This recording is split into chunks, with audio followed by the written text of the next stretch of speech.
Testing one.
Hello everyone, and welcome to this first meeting of the South East London Integrated Care Board. Thank you all for making the time to come today, and I hope colleagues found the session we just had over lunch helpful, as well as the main meeting. Before we get into the meeting, I'd like to first of all invite AB to say a few words to help us mark this special occasion. Thank you. Good afternoon, everyone. My name is Obeyiwa. It's great to be here today. I'm from Spring Community Hub, and I'm part of a small delegation community leader from Citizens UK and South London.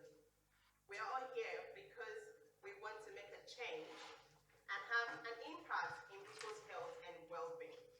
Our experience is that we can only make a change when we work together. It's powerful, and it's part of a relationship that will build trust between us all. Whether you're a parent struggling with your kids, a migrant struggling with services or how to access the service, or a chief executive of the ICS, we all share a common endeavor because we're all human. We care about the health and well-being of our communities. It's only when we recognize our common humanity and the power of these relationships that we can truly move forward and have a little idea what an integrated care system is all about. I hope that this means we will work together today and care for each other. At this minute, we're just going to do something that we do in Citizens UK. I want also to share in this ribbon with each other in recognition of the common ties and endeavor that bind us all. It's our commitment to work with us and you as a community, for the people we care about, as leaders, as parents, and as organizers. And I hope as you take this ribbon and share in it will be a symbol of the people we care for. Because in Citizens UK, which we are a member of and I represent today, we stand together as a community. We represent thousands of people in South London. And we stand for them, we represent them, we care about them. Mental health is one of our passions. We know in the heat of pandemic, it was hard for everyone. And we're coming out. We're here today to speak on behalf of the people we care for. Please join me as we use this as a symbol of those we care for. I'm going to start it here. Thank you.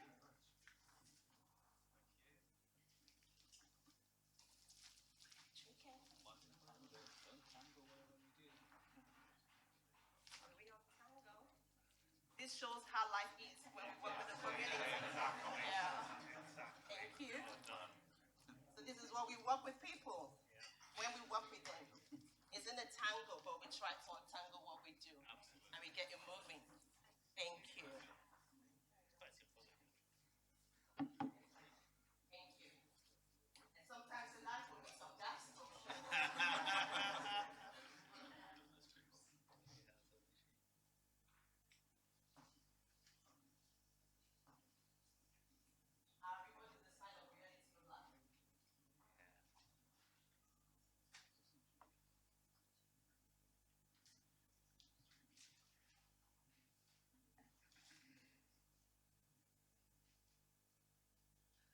Anyone in the audience want to join us? We want to welcome, represent thousands of people coming to care.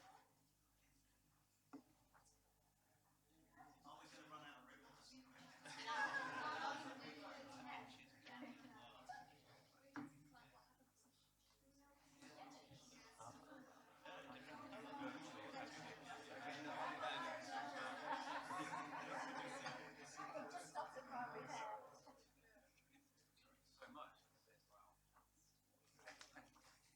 This is the hurdle of life, and at the end of the journey, you will get to where you want to get to.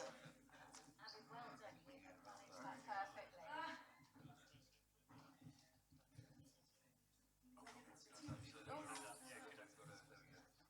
Okay.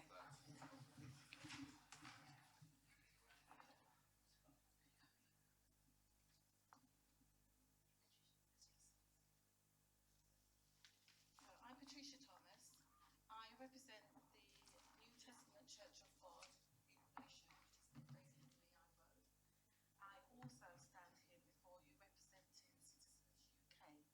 And as Abby said, we are passionate about many of the activities, and we are looking forward to forming an alliance with yourselves, engagement, connecting, and literally taking part and creating something that's new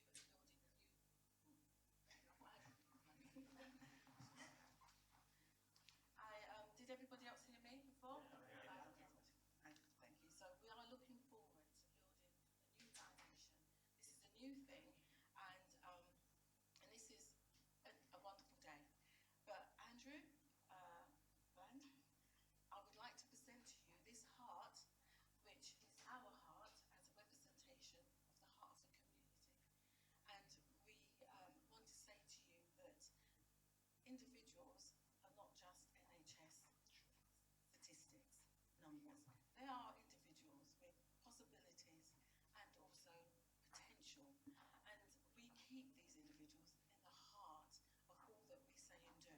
So as we present you Citizens UK with this heart, we would like to remind you to keep these individuals at the heart of the community in all your discussions that you do and say. And we just like to say thank you for today, and thank you for hearing us and for joining us in this activity.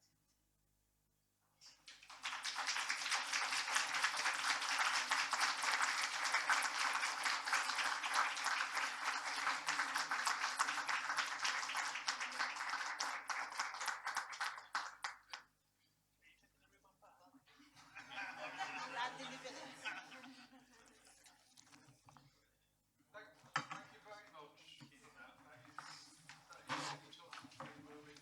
Yes. And between us, I hope we will all hold that heart close to us throughout all our work. So thank you very much.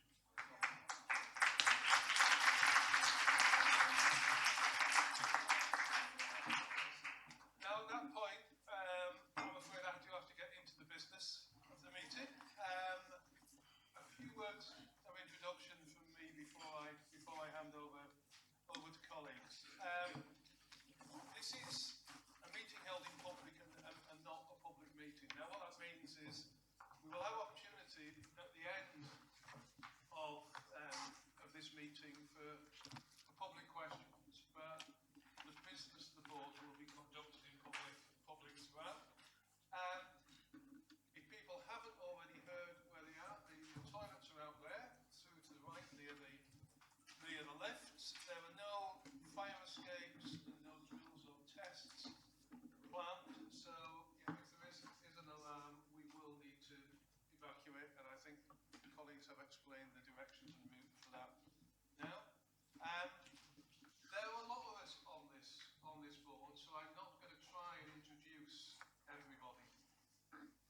go through, but we have a full attendance of our board. We have 3 officers who would normally attend the board but are not voting officers who do send their apologies. Tosca Fairchild, our Chief of Staff, Julie Screet, our Chief People Officer, and Beverly Bryan, our Chief Digital Officer. There's a number of colleagues that will join the meeting for relative items, and I'll introduce them at the time and ask them to introduce themselves.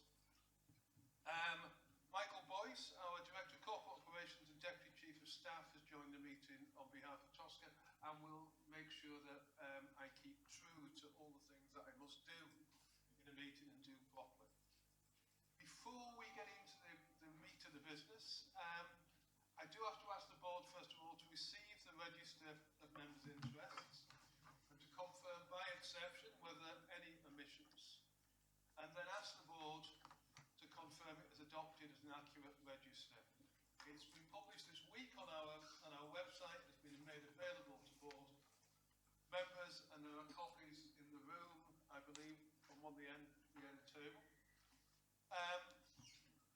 It will be maintained and forms part of our governance, including our standards business conduct policy, which includes management and conflicts of interest. So, if I can ask board members to confirm that it's a proper register of interest, confirmed by exception, any omissions. I am getting nods from my associate board members, and I am having no shaking of heads. Thank you. Are you all then willing to adopt this formally as the board's register of interest? Yes, agreed. Agreed? Thank you very much. So that is the first item of business out of the way, but I think we now need to really get into what we're here about. It's the first meeting of our new integrated care board. We became legal at 1 minute past midnight this morning, and at that point, Andrew Bland received his letter of appointment. It's an important moment because it marks a clear break with the way the NHS has been run for the last 30 years. It marks a movement away from competition to partnership between organisations, from a focus principally on cure to one on health, and for a focus where we responded almost exclusively to national direction, where we will be in a position more of responding to local needs. These are all fundamental shifts in what we're doing. It is more than just about the change in people around the table. This new approach won't deliver overnight, and we need to recognise that we have lots of challenges that we face as a board. But if we have commitment and patience, I am absolutely convinced we really can deliver. And if we hold true to the types of things that colleagues said at the start of the meeting, we will deliver. As it is our first formal meeting, we've actually got quite a lot of business to go through. We'll establish our formal governance because as a public body that is both necessary and important. But more importantly, we'll get into what we want to achieve and how we'll work. And within that, with a particular focus on trying to give some clear examples so that we can bring this to life. As I say, it's our first board meeting. We may not get everything right today, but I think we're really lined up for a very good start. So without any further ado, I think what I'd like to do is just put up on screen, if I can, pictures of our various board members, if that's available, so people can see who the board are. Starting off, these are our group of non-executive members and partner members, the people who are not directly employed by the ICB as an organisation. And if I can, the next slide, please. And then our executive members that are employed directly by the ICB itself, both at a central South East London level and at a place level. This is a new team, it's a new board, and we have tried to bring together people with a whole range of very different backgrounds, people who bring very different skills and experience, because we believe only by doing that and bringing together that very diverse group of people will we achieve all the things that we want to do. I'm shortly going to ask our Chief Executive, Andrew Bland, to set out his aspirations for the ICS and the ICB, but can I kick off first with a short animation?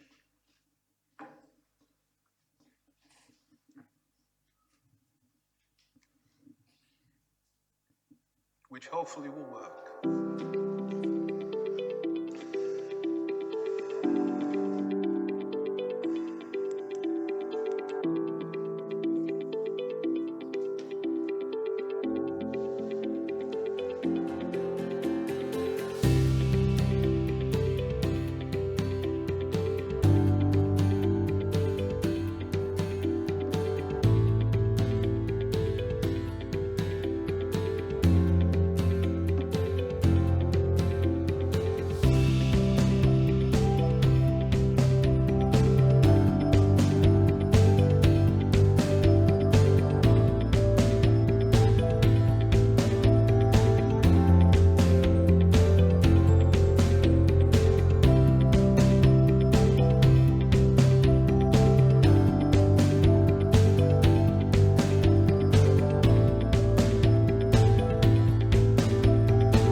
Thank you. I hope that video gives a helpful, if somewhat short, introduction to our South East London integrated care system. Despite its length, I think there's an awful lot of content in there, so I understand if people haven't been able to absorb everything. That talks about structure and about what organisations make up what we do, but we're really about, what are our aspirations? What are we aiming for? What are we really here about? And I'd like Andrew Bland, as our new Chief Executive, to introduce the next section and set out his aspirations for the ICB, and then perhaps also showcase some of the work that has been going on. So, Andrew. Chair, thank you. I can just check that people can hear me. Okay, yes, Andrew Bland, I'm the Chief Executive, no longer designate. I was relieved to receive my appointment letter today. I was this afternoon being quite disappointing from my perspective. So I've got a few slides, and I wonder if we can put them up. But whilst doing that, just to say thank you to the chair and to colleagues, and actually for the opening. I've not received the heart at the beginning of any public meeting previously, so that was a very, very nice and welcome way into this. We have a couple of slides, which I'm hoping are going to come up now.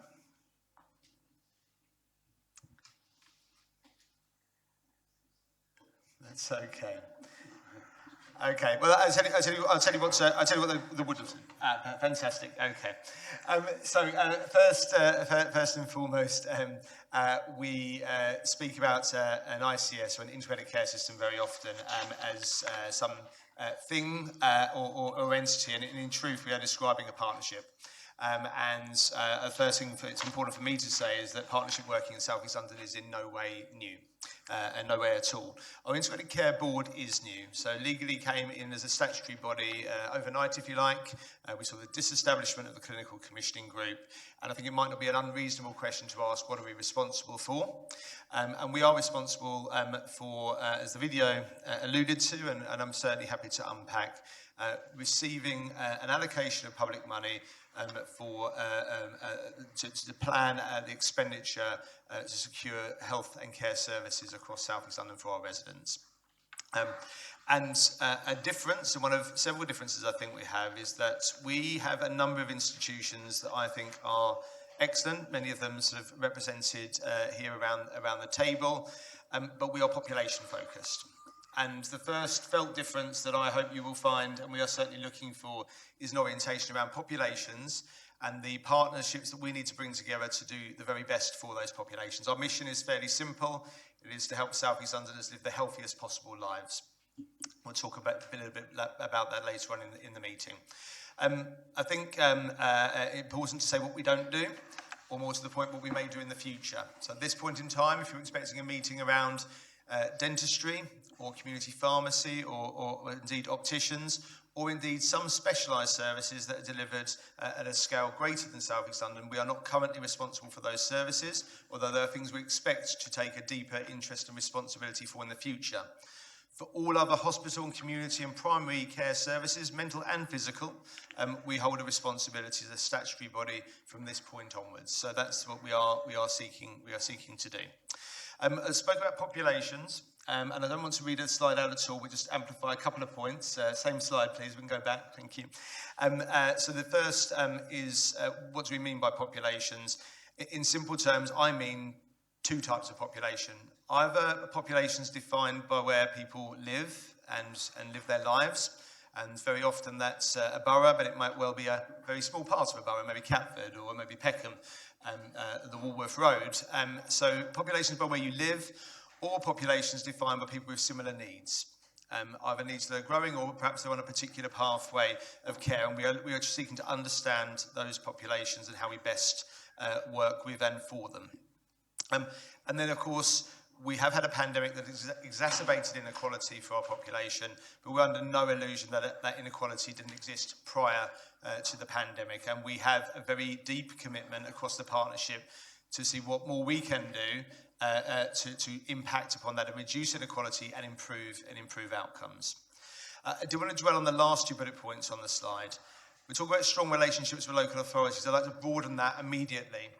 So we are convinced that solutions to people's well-being, not just when they fall ill, but their well-being, reside beyond the health service. So as an NHS, we will need to reach out to partners formally with local government in all of its parts. I'm not just referring to social care, in all of its parts, and the wider partnerships to how we find solutions that perhaps we haven't found before. And the last bullet point perhaps goes without saying, we have got to unlearn 2 or arguably 3 decades of competitive behaviour within the health service. We're competing with each other, and that's had some merits in some times. For us, we are looking for the collaboration and what it might do for residents. If I can go to the next slide. I don't wish to dwell on the left-hand side of this, largely because I didn't write it and no one here wrote it. I do agree with it. So the 4 purposes of ICSs in England have been outlined by the government, and I would only draw your attention or amplify that last bullet point as new, because our commitment to outcomes, inequality and productivity and value there are reaching out to see what we can do by way of a contribution to social and economic development must be a felt difference, and we feel there are things we can and haven't done. So the principles by which we'll do things are important for 2 reasons. One is we are asking for a cultural change as much as a legislative one. So the way we relate to each other, really important. We're looking for a change in that. And to unpack that slightly, hopefully I've been clear on our commitment to partnership. I also want to be equally clear on subsidiarity. We are looking to take decisions and actions as close to local people as possible. And we recognise that sometimes that will need a South East London discussion, sometimes a borough-wide discussion, and very often it will need a ward-level discussion. And we certainly found that as certainly my key learning from the pandemic, that much of what we needed to do was what we termed hyper-local, which I don't think means anything, but it's certainly a population that is far smaller than a borough and probably resides with your street or perhaps where your place of worship or a community that means something to you. So subsidiarity really important, and accountability. So I have spent most of my career looking to somebody else to regulate what I do, and I will continue to do that as the accountable officer. But we are seeking self-determination and a way in which to respond to our local needs in South East London and our residents. And in order to do that, we must demonstrate an ability to hold ourselves to account. And public meetings like this will be a part of that, but only one part. So we'll be meeting in public in each of the boroughs. We'll be delegating to people and asking and trusting them to do the right thing with those resources, and we'll be forging new partnerships we might not have done before and entrusting those people to do work that we haven't usually relied upon. The next slide, please. This slide is really a nod to some presentations we'll have later on. I'm really keen to hear from our local care partnerships and from our provider collaboratives, so I won't say anything about those now. I do just want to be clear that some of you may have seen me at a CCG or even a PCT or some other three-letter board meeting, and here we are again with a new three letters, an integrated care board, an ICB. We are intending to be different, and so we need to do different things. And the box, the blue box there, the words above it are meaningful to us, and hopefully you will see this. We want to understand the system, not dictate what it will look like. We want to convene people to find out what the best way to approach things are and commit to them. And that requires a different way of engaging. Indeed, Citizens UK are a good example of how we might learn how better to do that. So thank you for coming today.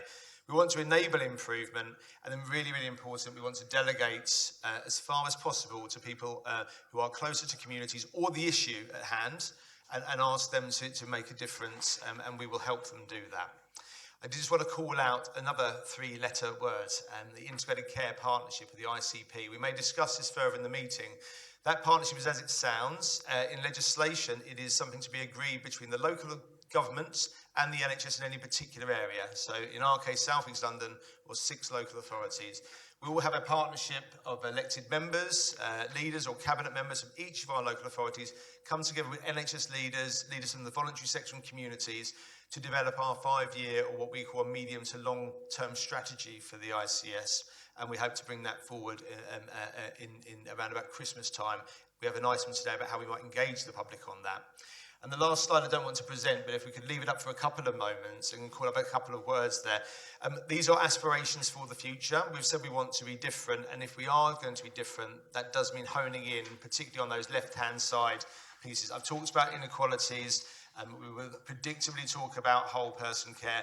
Resilient communities will be important to us, and the partnerships that we can bring together to bring that to fruition.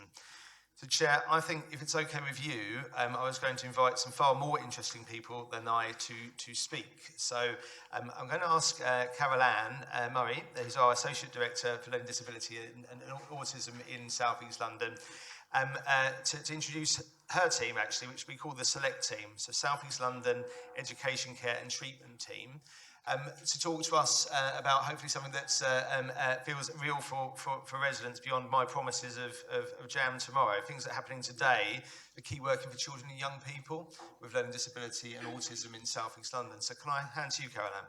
Thank you, Andrew. Good afternoon, everyone. And as Andrew said, I'm Carol Ann Murray, and I'm really pleased to be here to introduce my team, who is the Select Team, and we are Select, and the concept of keep working that we are seeking to implement across South East London. Today, I'm joined by Ian and a couple of our key workers. So, if you have any questions after. So, the long-term plan, the NHS long-term plan, published in 2019, included a chapter on learning disabilities and autism, and that long-term plan really made a commitment to ensure that all children and young people with a learning disability and autism at risk of inappropriate hospital admission or placement breakdown would be allocated a designated key worker to avoid admission and to enable the young person to remain supported, close to home and in the community. And inappropriate admission, as we all would know, is often a result of a mental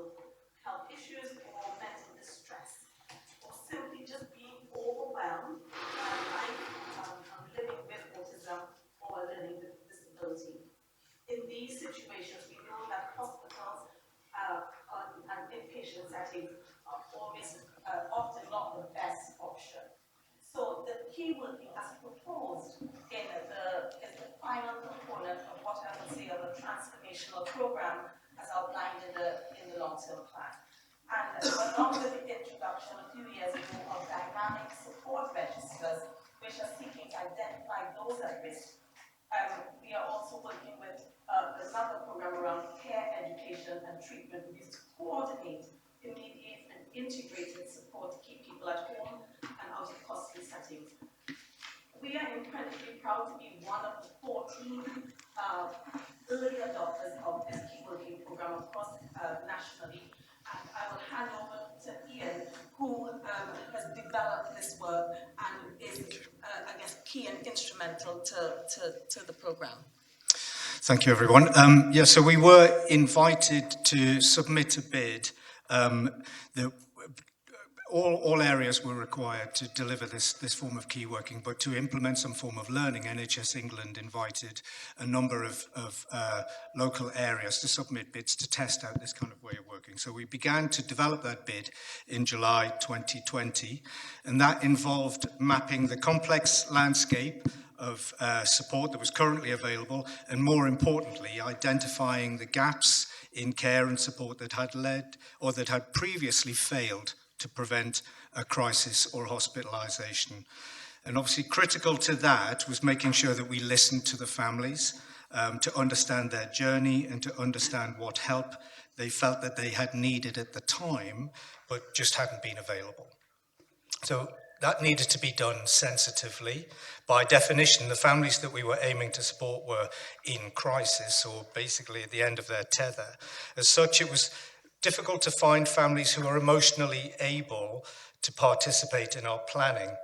But with the help of the Learning Disabilities and Autism User Forum, we were able to connect with a number of families whose children were now older and who had been through the difficult journey that had led to an admission. And we also worked closely with the 6 local independent advice and support services and local parent-carer forums to reach out to families where a lack of support had potentially led them down those difficult journeys that often end up in tribunals, that kind of thing. And special schools were obviously another rich source of information about the challenges that they face as primary resources in the community, educating and providing pastoral support, if you like, for this group of children and young people. Next slide, please. So that testimony that we received was rich and powerful, and the task was then to take this and apply it to the guidance that NHS England were asking us to adhere to in developing our model of care. Through their own national consultation led by the Council for Disabled Children, NHS England had identified 4 key elements of a successful key working programme. So firstly, prioritising support for those identified as most in need and thereby placed on the local dynamic support register that Caroline mentioned.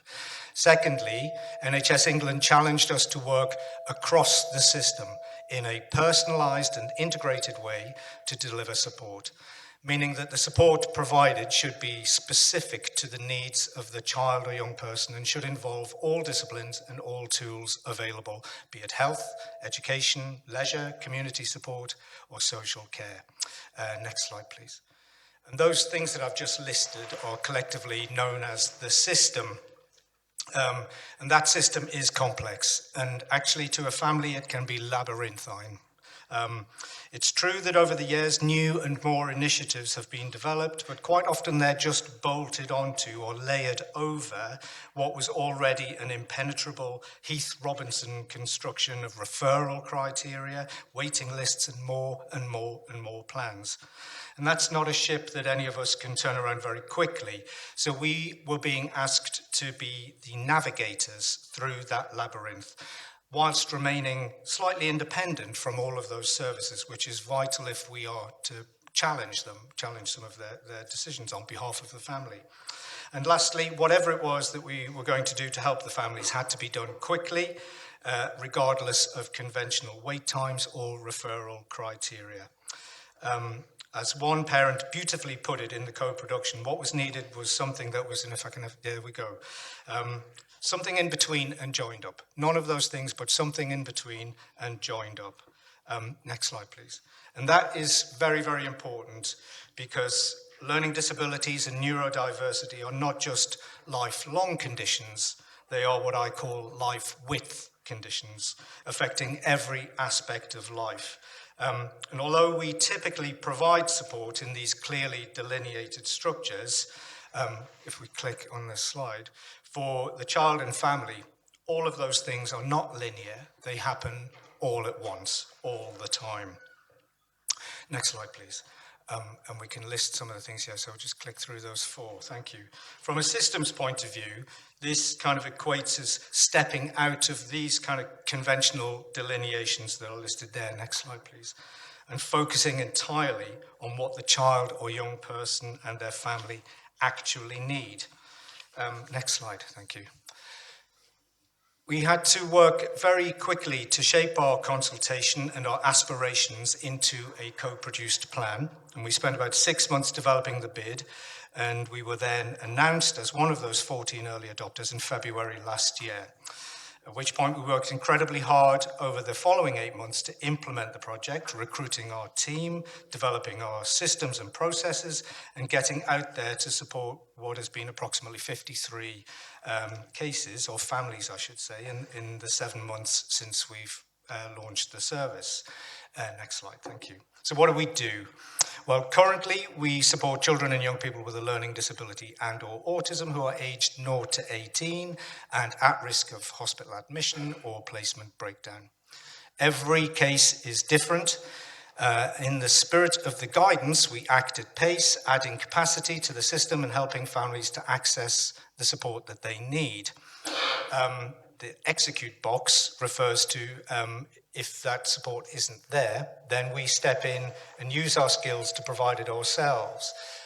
Sometimes we may need to just advocate, which is basically banging on doors to make sure that people get the support that they need. Sometimes, but not often, we may just simply need to point people in the right direction of where to get support. And that's a kind of enabling function, if you like. But what is key for us, running through all of that, is thinking about what the needs are. What is missing? What does the young person and the family actually want, rather than what an assessment is telling them that they need? Sometimes therapy may not be the immediate solution. Sometimes what is needed is just trust and investment in the young person, making sure that they feel heard and understood. Next slide, thank you. So if a young person struggles to communicate and express themselves, which could lead to isolation, frustration, and low self-esteem, then that becomes our goal, using those kind of execute, advocate, and enable levels set out on the slide. Next slide, thank you. We are a small team. We're drawn from a range of backgrounds, including social care, advocacy, direct support, and lived experience. We recruited on the basis of qualities, not qualifications, and we sought to bring a more empathetic and less clinical approach to our support offer. We weren't looking for more clinicians or therapists, but people with warmth, imagination, and determination. And some of those people with warmth, imagination, and determination are here today. They've joined me if you have any questions for us. Next slide. We have been in business now for 7 months. It's not long, and we often say that we're still building the ship as we sail it. We are adhering to both the national guidance while responding to the needs and challenges that we encounter, each of which is often unique and brings new, unexpected challenges. We've worked hard to innovate, to reimagine what services should look like, and to position ourselves, sometimes uncomfortably, in the spaces between services silos and the families themselves. We aim to be a truly integrated service for children and young people, and within that, our next goal is to expand that scope to 18 to 25 to be in line with the SEN Code of Practice. We believe we've made a real difference to the families that we've worked with. It's been a tremendous opportunity for South East London, and we are keen to share that learning and help everyone move away from those historic health, education, and care silos towards a contemporary ecosystem of integrated support. Next slide. As we develop the service, we not only feel a responsibility to the families, and to the NHS who have invested in us, but to the ICS as a whole. By mapping and building on the space that was described by our parent as neither health or social care, but something in between and joined up. We are in new and exciting territory. As a service, we firmly believe ourselves to be a mini integrated care system, if you like.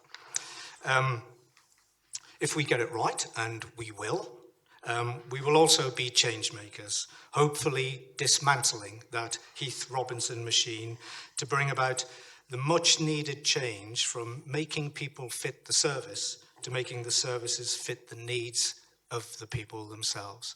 So thank you very much for your time, and we're happy to take any questions if anybody has any. Thank you very much, both Caroline and Ian. I mean, that gives a really good example of the type of thing that we'll be looking at once we focus on across South East London, where we're really looking at basing things around needs, not around silos. And it's just extremely good example for us. Now, I'm going to take questions from colleagues on this. I'd just like sort of one introductory question from me as well, and then we'll gather the questions up, maybe answer them all at once. And I guess the one from me, something that Ian said, was he described a complex labyrinthine system, a Heath Robinson structure, and then your ability to help people navigate that. Now, I guess my question, and you can hold it till you've got the other ones, is the extent to which we can simplify the system so you don't need the navigation. So you don't need help with navigation because you've dealt with the issue at source. But I will take a comment question from Stuart first, then from Anu, and then from David. Oh, and then Sarah. So I'm going to take 4. Stuart. Thank you. Stuart Roberts from the Police Executive Director. Excellent. And firstly, fantastic work. It's really encouraging to see that you've tackled a really wicked issue that's been around for a long time for individuals and parents. So a couple of questions for me around that. 0 to 18, I understand that, but I hear all the time issues of the cliff edge at that point, that people are preparing for adulthood. And I just worry that this stark contrast, the navigation through the system beyond that, I think particularly around further education, quite often we find that that's managed through fantastic work as you do, and then we find someone has to leave their community because the only place they can get further education is out of area. A question, just an observation, this is the prime example of the power of doing things at scale across South East London. No individual borough could probably have tackled this at a place level. So I think that just demonstrates the opportunities we've got if we work at ICS level. And then finally, I just wondered, I didn't hear much about personalisation in there in terms of personal budgets and the ability to use personal budgets to get really tailored outcomes. Thank you. Thank you, Stuart. Anu. Thank you. And I just wanted to start by saying what a fabulous way for us to start this board and our inaugural introduction to how we're going to work with this amazing story. So thank you, and thank you colleagues at the back as well. Absolutely amazing. I guess a couple of reflections. It's really powerful to hear you talking about the individual and the family. In a previous life, I used to work in social services, and actually some of the mantras we had about a life, not a service, have found it difficult to find traction across health services in the NHS, but that's all changing, and it's amazing to see how well established your approach is across our patch. And I just wondered, as well as the work you're talking about influencing the national rollout, is there something that we can learn as an ICS family around other conditions, other cohorts and population health elements, around working around what matters to them rather than what is the matter with them? So kind of just holding that. And then I also had a privilege in a different part of my career of working in the Learning Disability Employment Programme. And I just wondered, we're talking a little bit later on about our anchor institution aspirations. Is there something that we could actually think about in learning from colleagues here around your work with peer support and co-working perhaps on how we could do more in terms of the Learning Disability Employment Programme? Thank you.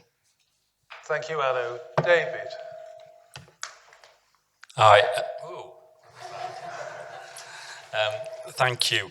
So I think I saw number 53, did I, on your slide? There must be more people across 6 boroughs than 53, and just in terms of how that's going to be scaled up. And how do families get to know about it? Because it sounds really, really good, and I think that it would be invaluable for some of them. And then, do you have any resources to solve some of the problems that you often get where NHS will say it's local authority and local authority will say, no, it's NHS. And meanwhile, families get stuck in the middle and, you know, they can, even for basic things like equipment or things like that. So just 3 quickies. Thank you. Sarah. Thank you. Sarah McClinton, Executive Place Lead for Greenwich. I won't repeat colleagues' comments on what an amazing example of integrated working and the way that you're trying to influence national policy. I was particularly interested in, as I sit on the National Delivery Board for building the right support. So it's also great to be able to go back and say what an amazing example we have locally of where this can work. Stuart slightly preempted my question. It was that bit about 0 to 18, and as you know, we worry a lot about transitions, and in local authorities, we tend to work to the 25 in terms of those arrangements. So I was wondering if you could say a little bit more about your plans to expand the service, and I guess it also talks to David's point about numbers. Okay, now I'm going to ask for what I'm going to learn as a chair of this board clearly is that when I invite people to ask questions, they ask at least 3. So you're probably about 9 or 10 in there. But I'll hand over to you, Caroline. So I'll try and be a bit quick. In terms of simplifying the system, I think there's some work that we're doing around the pathway for learning disabilities and autism across South East London. So understanding from diagnosis to post-diagnostic support, what actually is needed for people. So there's some work that is happening and working with our SEND colleagues around that. And we know that the SEND work is around the 0 to 25.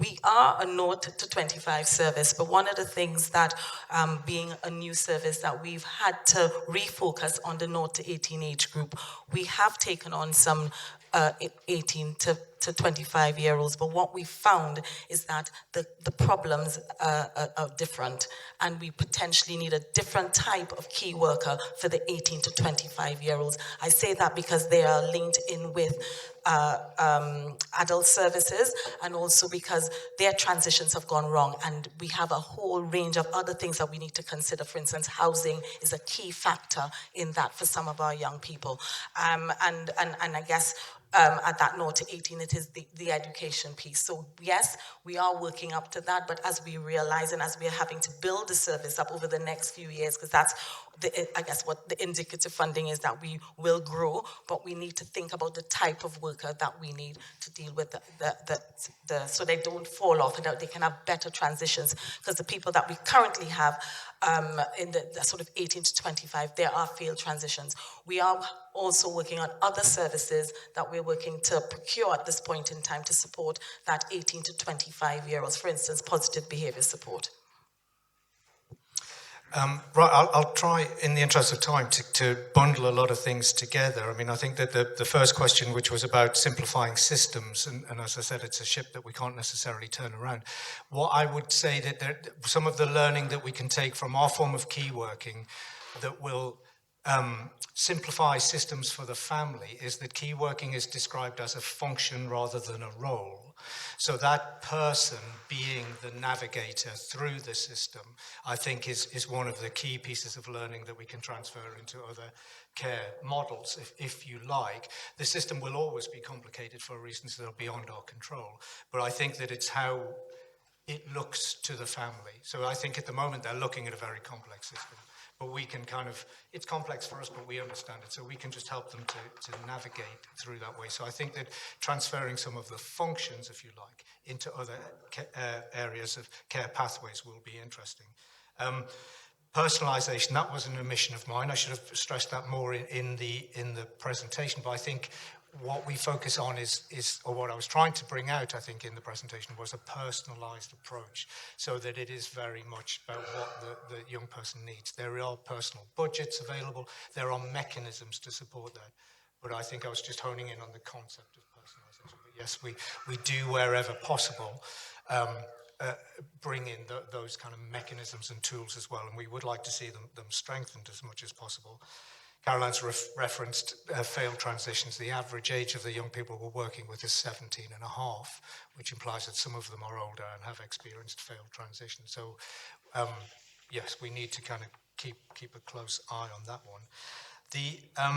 The resource question and the escalation question is always the most interesting one. We were tasked with coming up with a solution for that, because people do encounter barriers, and there are barriers due to capacity within the system, etc., etc. It's difficult to ask a social worker to do more when they're carrying a massive caseload already. Our response to that is to work, we've worked with our independent advice and support services, or CENDIAS as they're more commonly known, because there is already a wealth of legislation, statutory guidance and so on that we can use to assist us in that. And that's where it gets uncomfortable sometimes, but our primary tool is to use those frameworks to remind people of their statutory duties. And that can be difficult to hear, I think, for social care teams, but it's the only tool we've got. Those things were designed for a reason. They are sometimes not implemented as well as they should be, and we simply are there to remind people that why they're there and the ways in which they should work. So we're constantly looking for tools and methodologies along those lines that we can apply to iron out all of the creases in the system. Right, thank you. And I just wanted to add that in terms of the fourth question, but the response to that is dynamic support registers are key to that, and each borough needs to have that so that we can understand in terms of the numbers of young people that we've got. All inpatient should be referred, but also we are looking at those people who are at risk of admission, immediate risk, or rated red, as we would say on the register. And it is a responsibility of the local systems to develop that and do that. We are actually looking at how we can, I guess, at least understand, identify the top, people that are at risk of admission. So yes, it is broad, and some dynamic support registers are longer than others. Okay, thank you very much, Caroline, Ian, and the wider team at the back as well. Thank you very much for all that you're doing. I mean, that's an excellent example of why integrated care matters. I think it's a really good way of us getting into the board's work. There's a number of things I think as we think through other areas of our business where we can take some wider lessons as well around what are the things that are best done at scale, as Stuart said, rather than that need to be done at scale. What are the different approaches to simplification? I think there's something we can draw on from that, not just in this area, but more broadly. Thank you very much for that. I know, and I would hesitate to say this goes from the sublime to the ridiculous, Michael, because I'm going to hand over to you. But we do now need to also move into some of the necessary sort of formal governance for the board. I'm going to invite Michael Boyce to walk us through the decisions required around our governance. There's lots of supporting papers. There's lots of links. I'm sure colleagues around the table have assiduously been through every line of this over the last week or so since they've been made available. And these have been built from quite an extensive process of engagement with people over a number of months. But there is a lot here because we were established a statutory body from scratch, and it is important we actually go through these and formally sign them off. So, Michael, can I hand over to you? Thank you, Mr. Chairman. Thank you, members of the board, members of the public this afternoon. As our chairman said, I'm going to walk you through this document. He's stolen some of my thunder already, because what I wanted to lay out is I'm in this chair today presenting these documents, but there's a whole range of people, partners, system members, executive directors and other subject matter experts that brought them together and have worked on them over the last few months, and they've been through appropriate due diligence. As you heard at the start of this meeting, NHS England made an establishment order today which brought into being the South East London Integrated Care Board. As a direct result of this, we now need to get our house in order. We need to have a set of established governance arrangements that allow us to discharge our functions in a fit and proper manner. I'm going to walk you through the paper now. I'm going to give you a brief overview at each section. At the end of each section, there are a number of actions to approve, no, or discuss. I will stop and pause for questions before we move on, where I'll ask the chairman to note that we take the appropriate action on each section. I'll be starting on page 12, because I've already covered page 11, which gives an outline of the purpose of the paper. The first document I'm asking you to look at today and to agree the establishment on is our committee structure. So within the appendices, there's a diagram and it shows the main committees of the ICB and how they're structured, reporting into this unitary board. So I'll be looking for members to agree that structure. Additionally, alongside that, there are supporting terms of reference that go with those committees, saying their responsibilities, duties, their composition and how often they need to meet, and a number of other regulatory items on there. In the committees, for those of you, and thank you, that have read all the pages, today when we look at the composition, we're agreeing the type of role in those committees, and following this committee, when these are established, we will be, our chair will be, and chief exec approaching people to chair and be on those committees already. I'm going to stop there, happy to take questions. There are a lot of documents there to read and a number of committees. Okay, can I open that to questions on those first items before we make any formal decisions? I'm making sure that I look around everywhere. So, no questions? Okay, so we have no questions on those at all. So thank you very much. I think what that's reflective of, as I mentioned earlier, Mr. Chairman, these have been put together by this system, by people around this table and other experts as well. And I just think it shows how collaborative and cohesive that process has been. So thank you very much. So I'm taking that the committees are now established and we have agreed the terms of reference. The next item is the functions and decision map. What the functions and decisions map looks to do is to take that committee structure, show it as a plan on a page. It gives the responsibilities and duties and subcommittees reporting into those committees. Sorry, I said committees a lot there.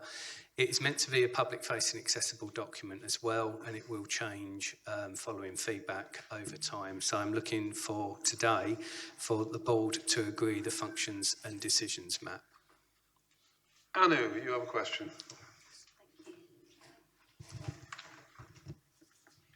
Thanks. Firstly, commending how you've got it all on one page. That's pretty phenomenal. Well done on that. And I guess it's hard to pick out one element because a lot of them are interrelated, and we'll come on to it a little bit later.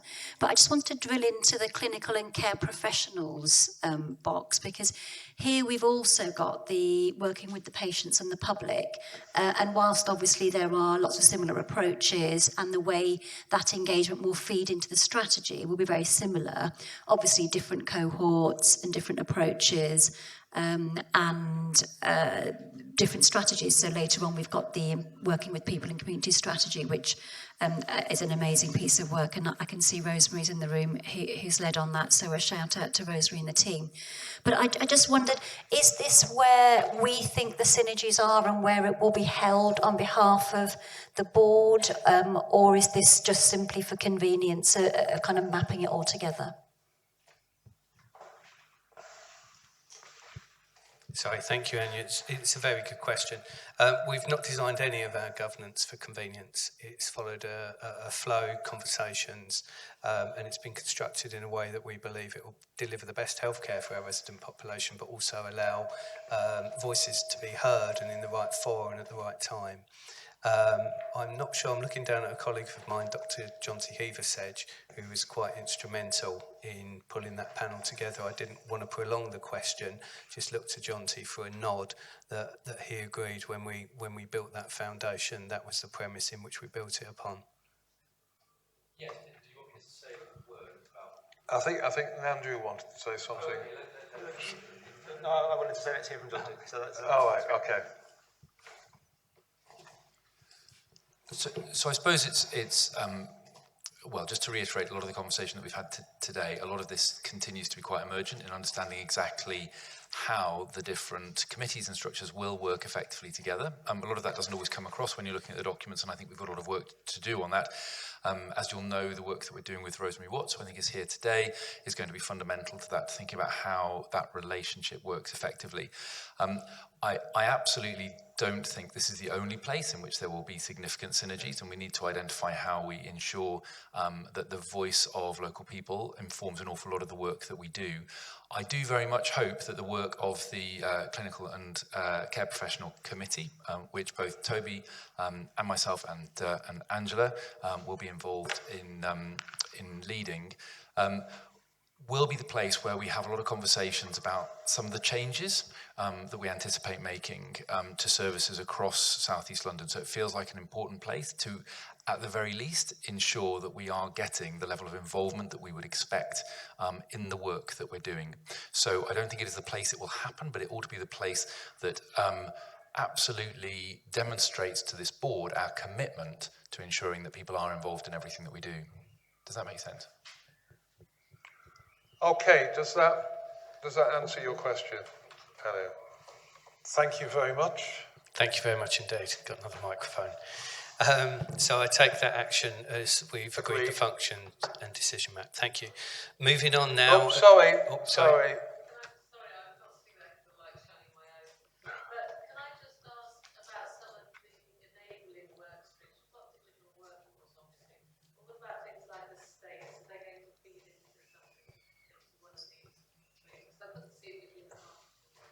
No, there are a range of subcommittees, and there are other working groups as well, but that will be fed in. Okay.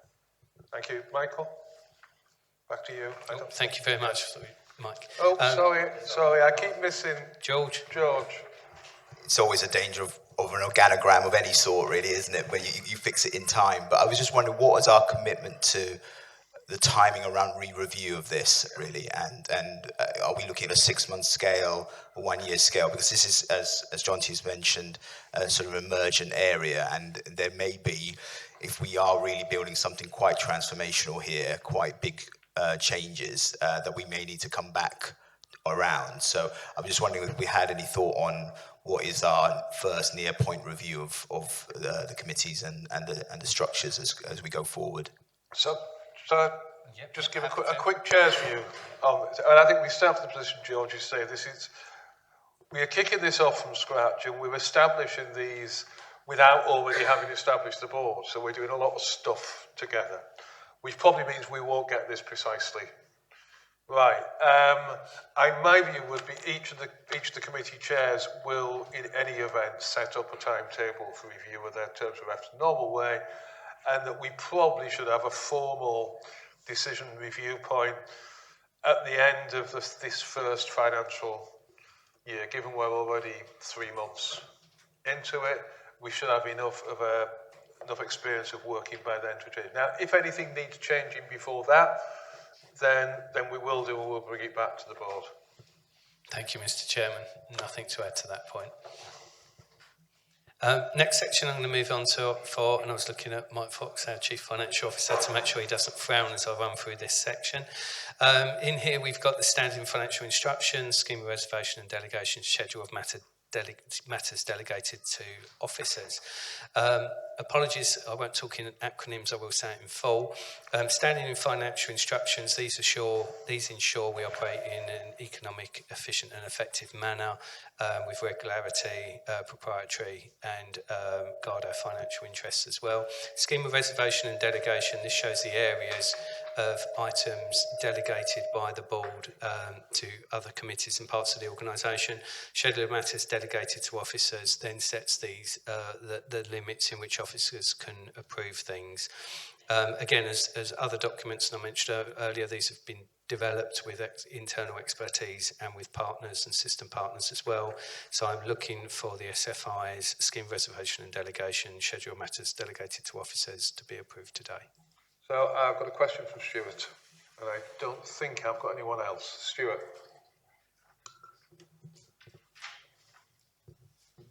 Yeah, so thank you for that. It's always worrying when you see terms like control environment. Just to note that one of the features of the new ICS is subsidiarity, and Andrew Bland had talked about that in the introduction.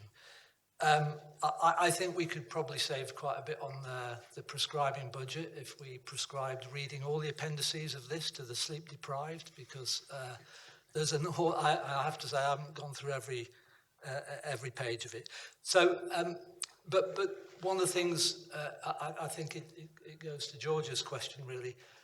When will we review? Because I can't see from where I'm at the moment that the delegations, which are clearly set out, are backed by the rule book about the scheme of delegations and the standing financial instructions. And we are operating in a new environment, so it's a bit of suck it and see, I guess. But just a similar question about where do we put that first review point, just to ensure we haven't tripped ourselves up in some way. So happy to answer that, Stuart. Two answers really. The first one is obviously if we start to use them and operate as an organisation, we find something fundamentally wrong, we would look to address that straight away. Secondly, as we move forward, and Angela's mentioned as well, there's a number of other areas, groups, subcommittees, we might need to delegate responsibilities elsewhere. So as we evolve, it'll be an organic process around there. The audit committee will receive reports, we will be audited, they will be reviewed. So it's not a static document, it's a live document, so there'll be several points at which there'll be opportunity to discuss and make changes if they're appropriate. I'm going to look to Mike now to see if Mike nods to all of that, if he's got anything to add. I'm not while saying this, yes, I've got nothing else to add to that one. Okay. Thank you very much. Thank you. So at that, can we agree the SFI is a scheme of reservation delegation and a schedule of matters delegated to officers, recognising all the time that these will be subject to continuous review? Thank you, Mr. Chairman. The next section is quite a lengthy one. I'm going to break it down into two parts because it's policies and frameworks. So first of all, with regards to policies, as a new organisation, we need a full suite of policies that allow us to operate, protect our staff and manage the organisation effectively.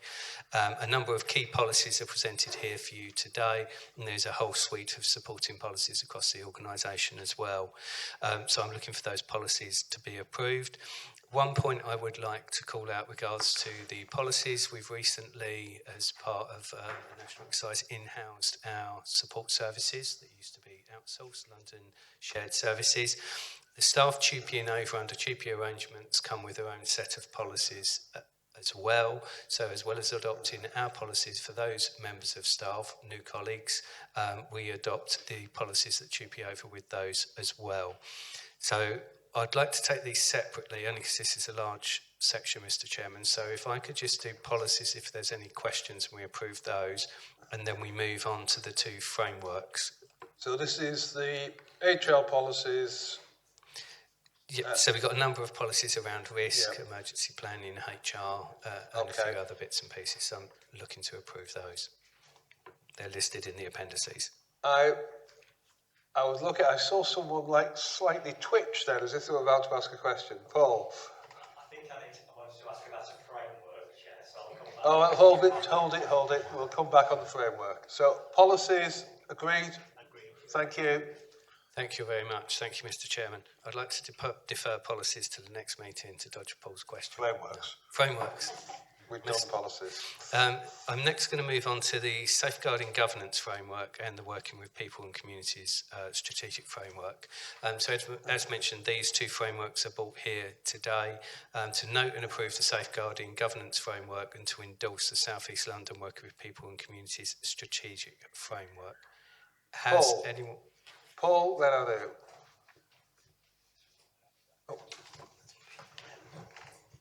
Thank you, Chair. My name is Paul Nice-Arick. I'm a non-executive director of the board. My comment was on, and my question was on the People and Communities Strategic Framework. So, first of all, just to say I hugely welcome this at the first board meeting. I mean, today's a good example of us hopefully connecting to our residents, but, you know, obviously it'll be the tip of the iceberg. There'll be lots of great things that we can do over the next few years, not least in our places around South East London. My question is, I think the framework is absolutely admirable, and it's especially admirable because it talks about how we'll try and work with the public to influence what we do across our services, across the board.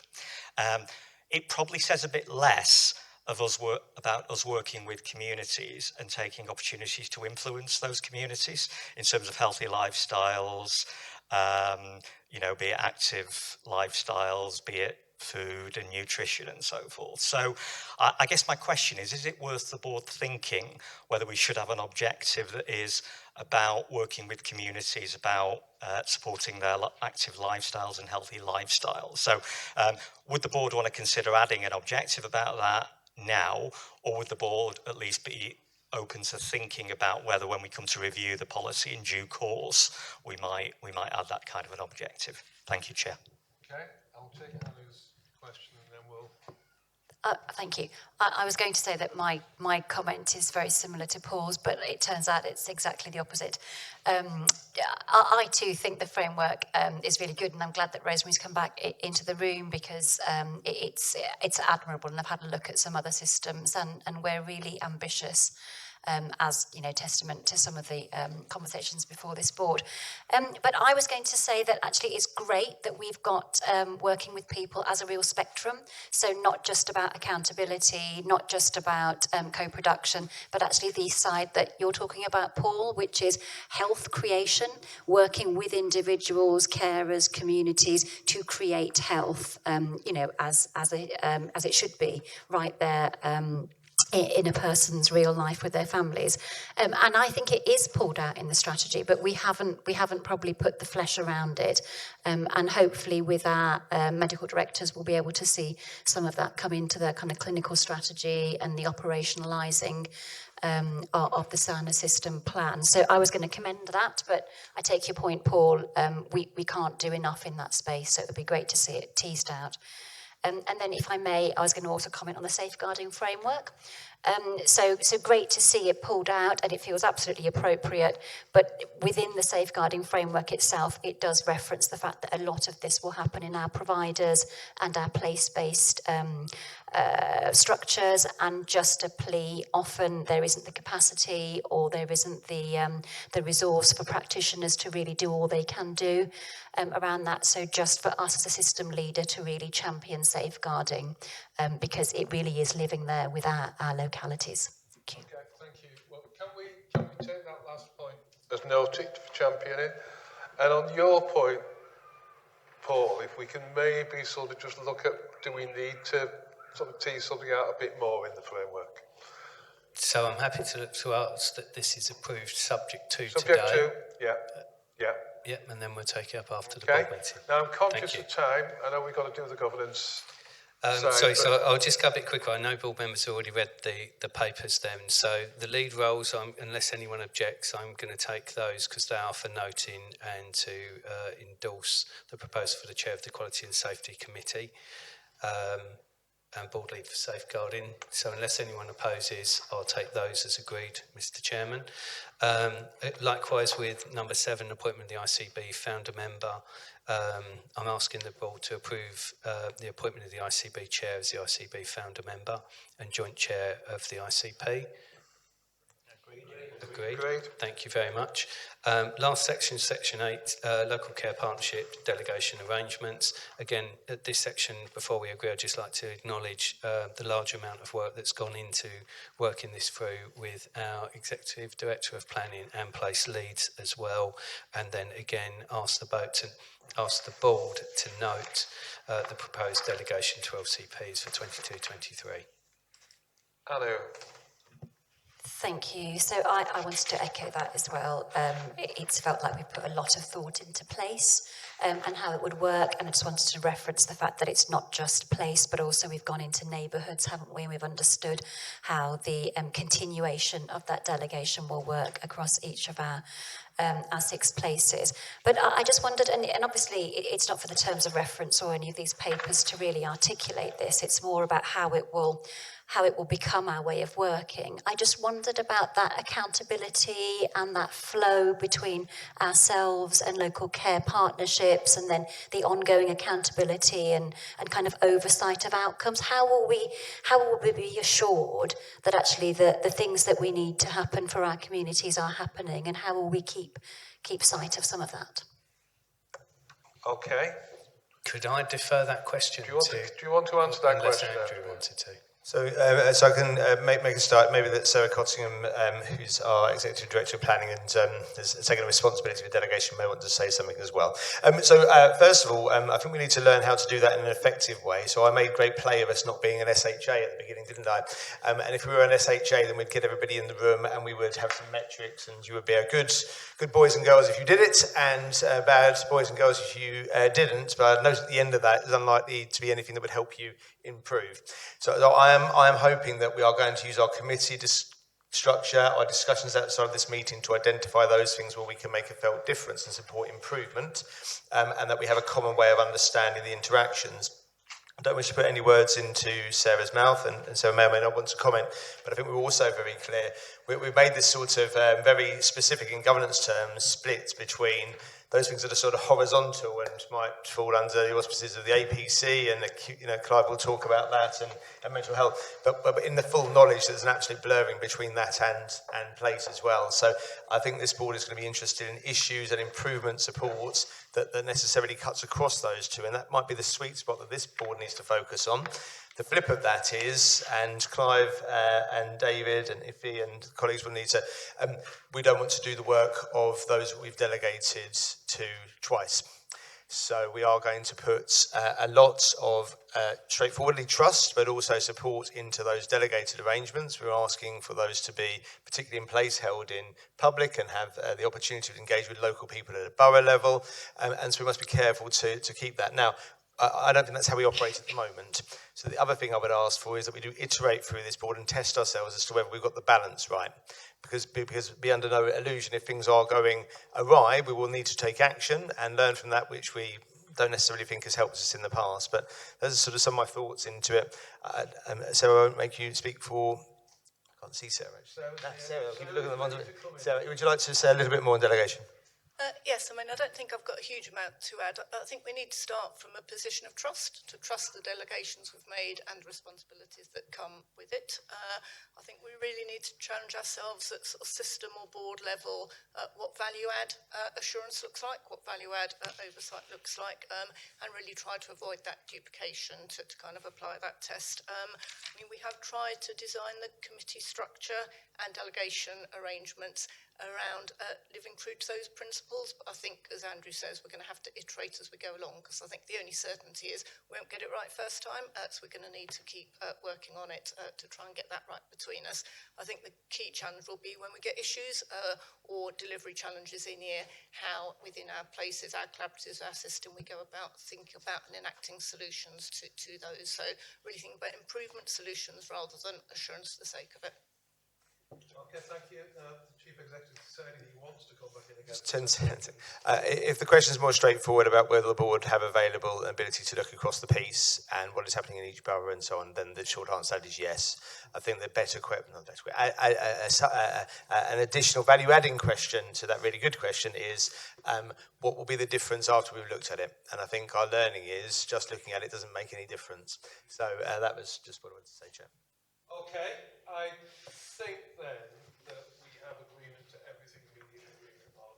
I just wanted to give the final word to myself on that last point about assurance, because I think it's really important that as part of this new way of working, we take a very different approach to assurance. It's not about being able to control everything that everyone else does, and it's not the sort of reassurance the NHS has often done in the past, where you've got a bit of paper that shows if something went wrong, you've covered yourself for it. This is about us giving a high degree of delegation, a high degree of trust to our partners in the system, and we've got to find a way of working that. So I think we will evolve and develop that as we go along.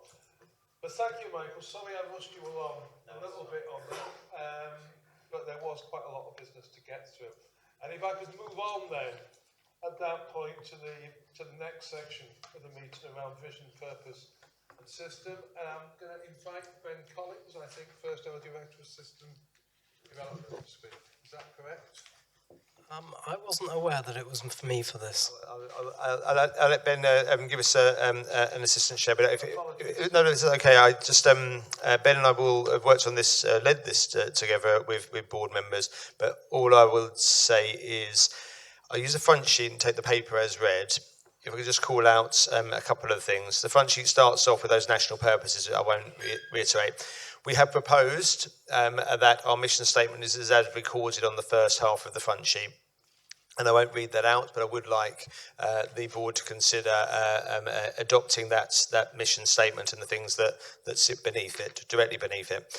I wanted then to commend to the board a set of corporate objectives for day one, and be very clear on the following, that they represent an interim position and an inheritance of this organisation on day one. And in that sense, I'm satisfied that they reflect everything we said by way of our system development, and we recorded that in the system development plan that Ben authored and worked with us to produce, and they're also reflective of our national mandates. What I don't think they're reflective of is our future ambition. And so today I am asking the board directly, and make no apology for this, to adopt a set of corporate objectives by which we can hold ourselves to account today. But equally, and make a sort of a full apology, although that won't be for much, but a commitment, if you like, that we are going to build this process into an iterative one that incorporates the outcome of our engagement. That again, Ben may wish to speak to you now, but it's certainly going to flag towards the end of this agenda, so we don't necessarily need to do it twice. Essentially to say that had we been sort of 18 months in the making, we may be signed and sealed on the vision and some of those corporate objectives. We are not. So we're going to iterate that through while we're developing our vision with residents over the next 6 to 9 months, and then seek to refresh the vision, but equally our core objectives, and then seek to hold ourselves to account for them, Chair. That said, as the recommendation points out here, I am asking the board to approve both the mission statement and the corporate objectives as they stand today, and by implication make a future commitment to those reviews and to meeting some of the aspirations that I kicked off the meeting, and so did you, Chair, we sort of felt difference. So I won't say more than that, but I am glad that you've introduced Ben, partly as the author of some of this work, but also for questions. Ben's far greater intellect than mine, will have perfect answers for anything you may wish to ask. Paul's going to test that right now. Clearly is a perfect chief executive that covers up for his chair's error, which is really what I'm looking for. So basically, this is about accepting this is an interim state for us. We couldn't realistically talk to everybody about we really want to fully engage partners, we want to engage our population in this, and then come along with something fully formed on day one that we then stick to for the next five years. So recognition interim, but comments on and any questions around that, Paul. Thanks, Chair, and huge thank you to the team that have developed this as well, because I'm really supportive of what everybody said and the content. I guess I just wanted to call out a risk for us, Chair, that I think as a board it'd be useful for us to keep an eye on over the next few years. I think for very good reason, we know that services are crucial to people in South East London, and indeed catching up on a number of issues post-pandemic are going to be incredibly important. So they're obviously going to be core aspects of our work. I think if there's a risk for all ICSs actually and all ICBs is that we don't manage to do as much in the staying healthy and well space and in the supporting resilient community space. So I'm really pleased that those are referenced as objectives for us. I think that's very powerful. And I think it's worth calling out as a board that there's for all ICSs actually, there's a risk that those kind of objectives get less traction over the years. So I really think it's important the board keeps those in view as we develop, and really welcome Andrew's comments and your comments, Chair, that of course we'll keep these under review and do a much more substantive refresh of them in the course of the next few months. But with that point around risk, really welcome and thank you for everybody's work on these objectives. Thank you. Any other comments or questions from people? Anu. Thank you. And Jonty. Keep regretting going after Paul. So very, very similar points. I think, and really welcome, Andrew, your caution about actually these are the things that some of them we've inherited and we need something to measure today. And I just don't want us to underplay the stretch around getting that bit right. So that bit about resilient communities, about upstream, about prevention, that's really the reason why the ICB is such an exciting entity now, because we are working so differently with our communities, with local government, and we need to get the articulation of that right for the next iteration. And I look forward perhaps through working with the ICP and other partners to really help us understand that, but we mustn't rush it. So I welcome the pause. And then just another reflection on this as it stands. It does feel like some of the things have the metrics attached to them, and we kind of understand the measurement. And I think if people are looking for bits of the world that they recognise and are passionate about, that might not feel as fair as it could be, because if you look at number 14, around, for example, health and well-being of our care and workforce and the diversity and inclusion and outcomes for our people, it just feels like we need to put a bit more in there just so people know how we're measuring some of that and building on the work that we've got, because we do that in other places, but we haven't done that there. Thank you. Okay, thank you very much. Jonty. Shall I just speak up? Is that probably no? Okay, fine.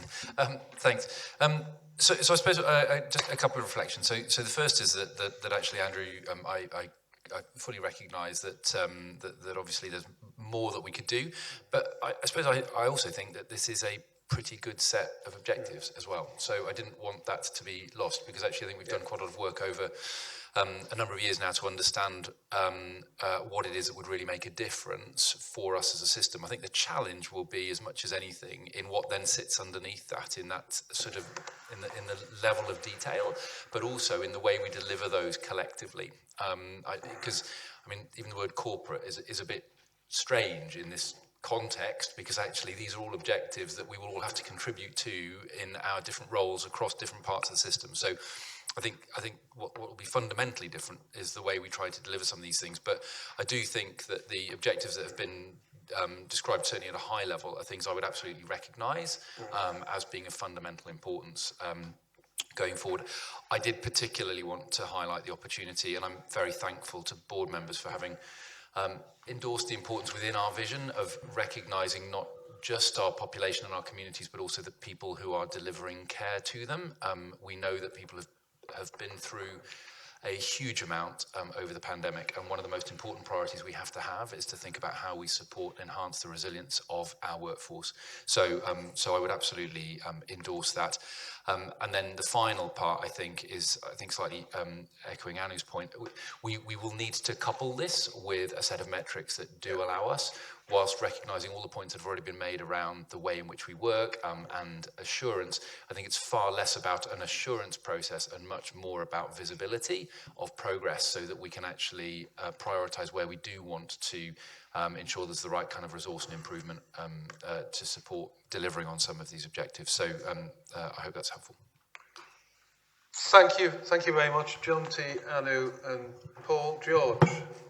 Yeah, just kind of building on John T's point about actually this feels quite a nice set of objectives actually. I think our main issue will be to make sure we transpose that down throughout our organisations and our places to actually make sure that those are inculcated in what we do. And I want to particularly call out point 16 on here, which is about the green and sustainable agenda, which we've actually made a really good forceful start on in South East London, which I think if we are building something for 5 to 10 years time, we really need to make it as a clearer focus as health inequalities was 2-3 years ago. Good, thank you. And Peter, and Angela, I can see you at the back now. I know you're there. And I will close with these two. Thank you, Chair. Now, I thought these are very, very useful and comprehensive, but there is, with that, from the lay perspective, trying to understand what does it add up to. And the way I would phrase that would be to say, and I think it's similar to Paul's point, we already enter in the second quarter of the year. So there is a question, what is the basic success look like for the board at the end of this year? Because there is a challenge to deliver these 16 objectives in a year.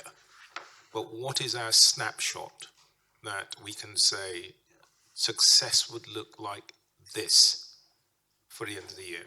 And I think there's then a very practical thing, and I think it goes from what everyone is saying, that there's a lot of carryover here. Now, for those who are not engaged in the systems, etc., it means that the carryovers have little meaning to me. Yeah. So there are quite a few references in here that I would like to follow through to understand the actual statements. So it talks about an anchor program. Well, unless I know what an anchor program is, I cannot really make sense of the objectives and so on and so forth. So I think it's just practically, how do we make sense of these? And then following that through practically, what do we really believe we want to achieve in the year? Okay, thank you very much, Peter. I will try and pull these together at the end now, just don't worry. Angela. Thank you very much. So I forgot to introduce myself the last time. I'm the Place Executive Lead for Bromley. I just wanted to revisit the issue around prevention and our role in the wider health and wellbeing approach to the health of the population. So a lot of these, and I completely support them, I think they're a really good set of objectives. I'm very pleased to see some primary prevention objectives there, like the vaccination things, but there are a number of other things that we also have a role in that we should just expand some of these things to as appropriate. For example, screening for cancer, so cervical screening,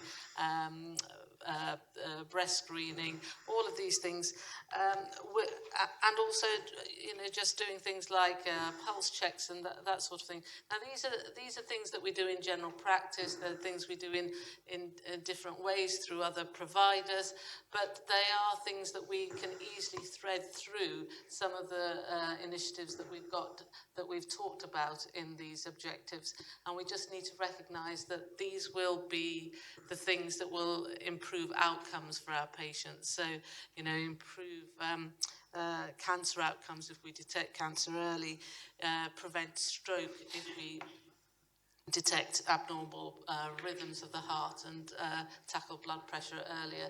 So it would, I think, benefit us to when we're going into these things in a little bit more detail, to expand the activities around some of them. Okay, thank you very much, Angela and colleagues. I'm going to try and sum this up. I'm not going to ask Andrew to answer every point because I don't think it'll be helpful at this at this stage. But I think what we get from this, Andy, is a recognition this is an interim position. But although it's an interim position, actually most people say, but this is not a bad set, actually. Anyway, it's not let's sit there and pretend we have to rip it up and start from scratch, because we don't on that. The importance in it of rebalancing, so we bring in maybe more strongly the wider sort of preventative upstream agenda contribution to sort of local economic and social value, and a need to make sure that there's clarity around people's understanding of what's expected and when on this. So I think we can sort of come back maybe to the next board meeting with a refined version of this, Andrew. The qualifier, I guess, I'd put on all of this as well is something like this cannot possibly include every activity that happens within South East London related to health and well-being. So let's not sort of try and bundle absolutely everything into this. We've got to get ourselves focused and really focus on those things where we, as an integrated care system and an ICB, can make a real difference and should make a real difference. So if that is enough for you, Andrew, I will not ask you to respond individually on points. Thank you. Now, that was about the sort of the what our objectives, but as an ICS, the how is really important to us as well. We've committed to working through partnerships, organisations working together, and we've committed to working the basis of subsidiarity, ensuring things are done at the right level. And I'm going to ask two of our members to explain to the board how we plan to approach that at both the level of place and across our acute providers. I think we've got a couple of presentations. I'm not going to take questions after each one. I'm going to wait and try and bring the two together. Now, I'm very, very quickly checking to myself whether it is you, Clive, first or Stuart first. It is Stuart. So over to you, Stuart. Thank you very much, Chairman. I'm going to be as brief as I possibly can. Firstly, I just want to express my gratitude to colleagues and pat ourselves on the back that we have stayed true to the principle around subsidiarity to place. And I think we've described today that that's substantive and real. And we also then talked about not wrapping ourselves up in assurance, but working on trust. I did try and check out our Chief Finance Officer's face at that point. I won't play poker with him, I have to say.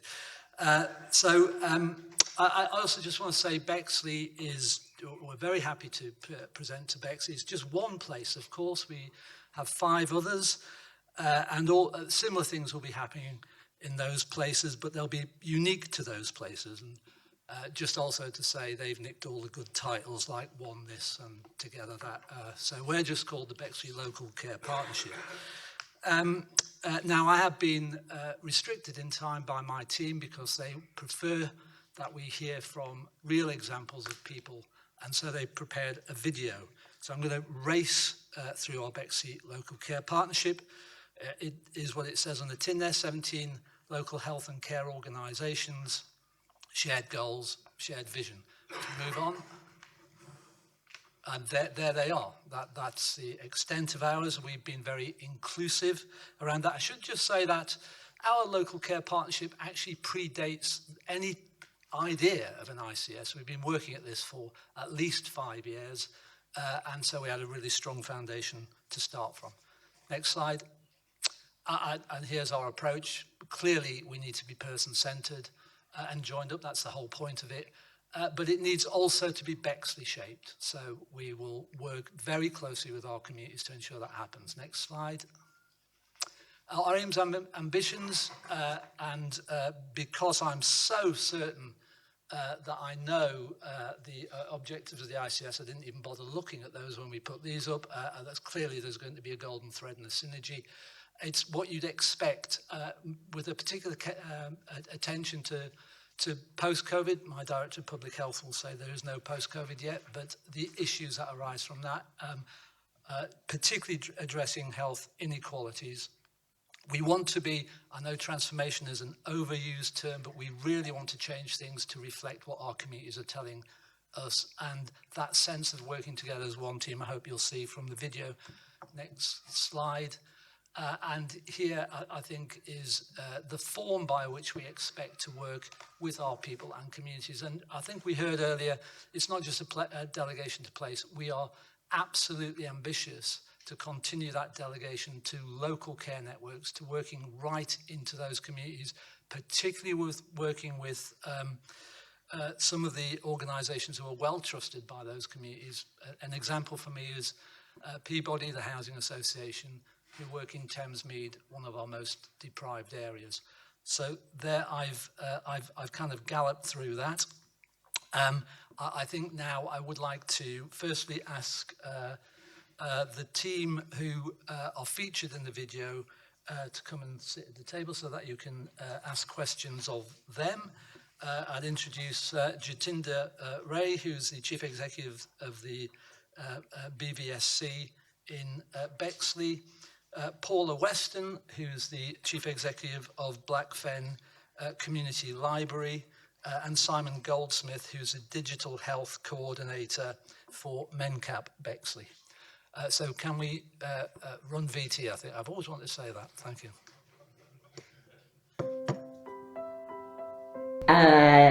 I'm Marie Rossetti, a retired language teacher. Hi, I'm Jatinder Rai, Chief Exec of Bexley Voluntary Service Council. My name is Dr. Sid Deshmukh, and I'm a GP lead on the South East London CCG governing body, and I represent Bexley. In Bexley, we want everyone to be able to get the support and access they need to stay healthy and well. Digital inclusion is about helping people to overcome the barriers and challenges that they face when it comes to technology. So this could be things such as confidence, knowledge, skills, or access to technology that so many of us take for granted. Helping people to use technology is so important when it comes to tackling health inequalities, and health inequalities is a key priority of the Local Care Partnership. So my name's Paula and I manage here at Blackfen Community Library, and we do lots for the community. One of the things we've started to do is support people digitally. It helps people to be connected where otherwise they would remain disconnected.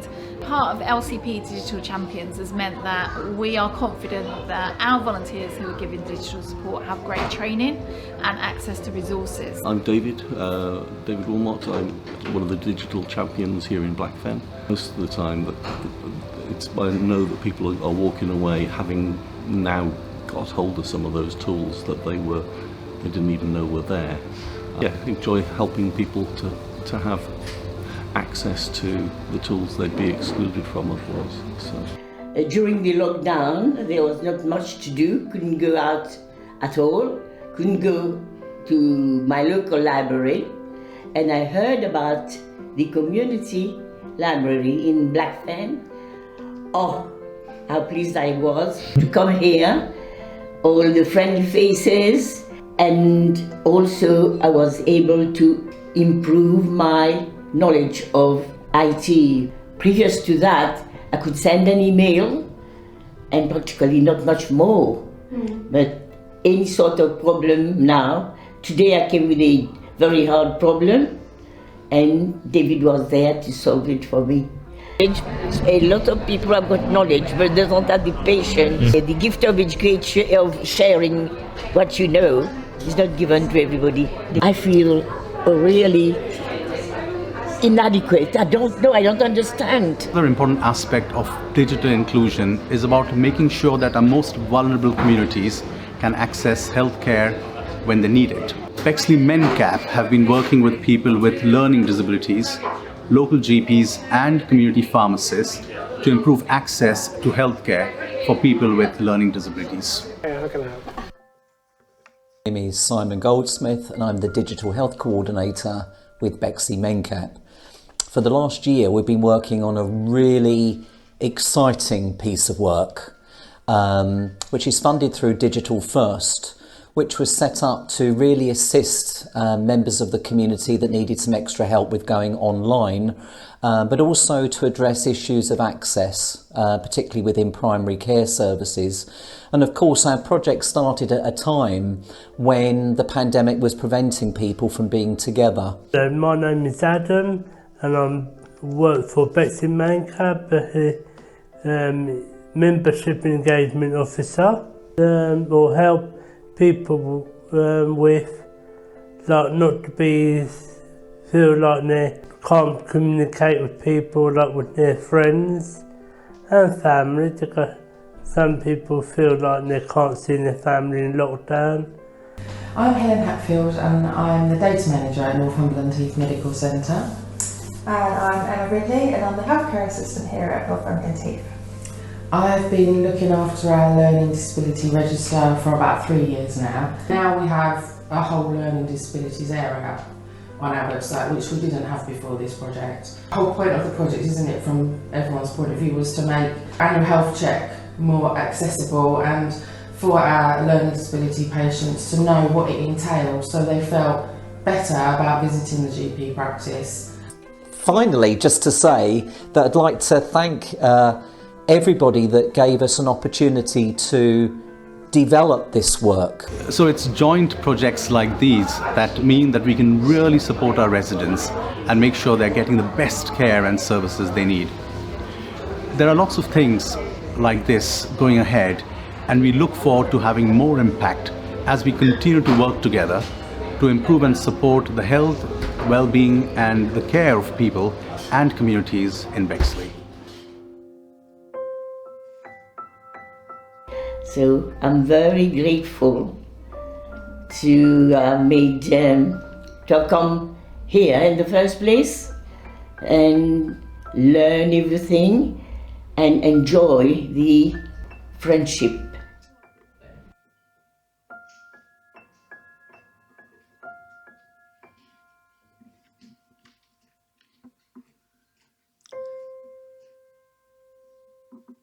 Okay, thank you. Just to say, I've got no shares in that company.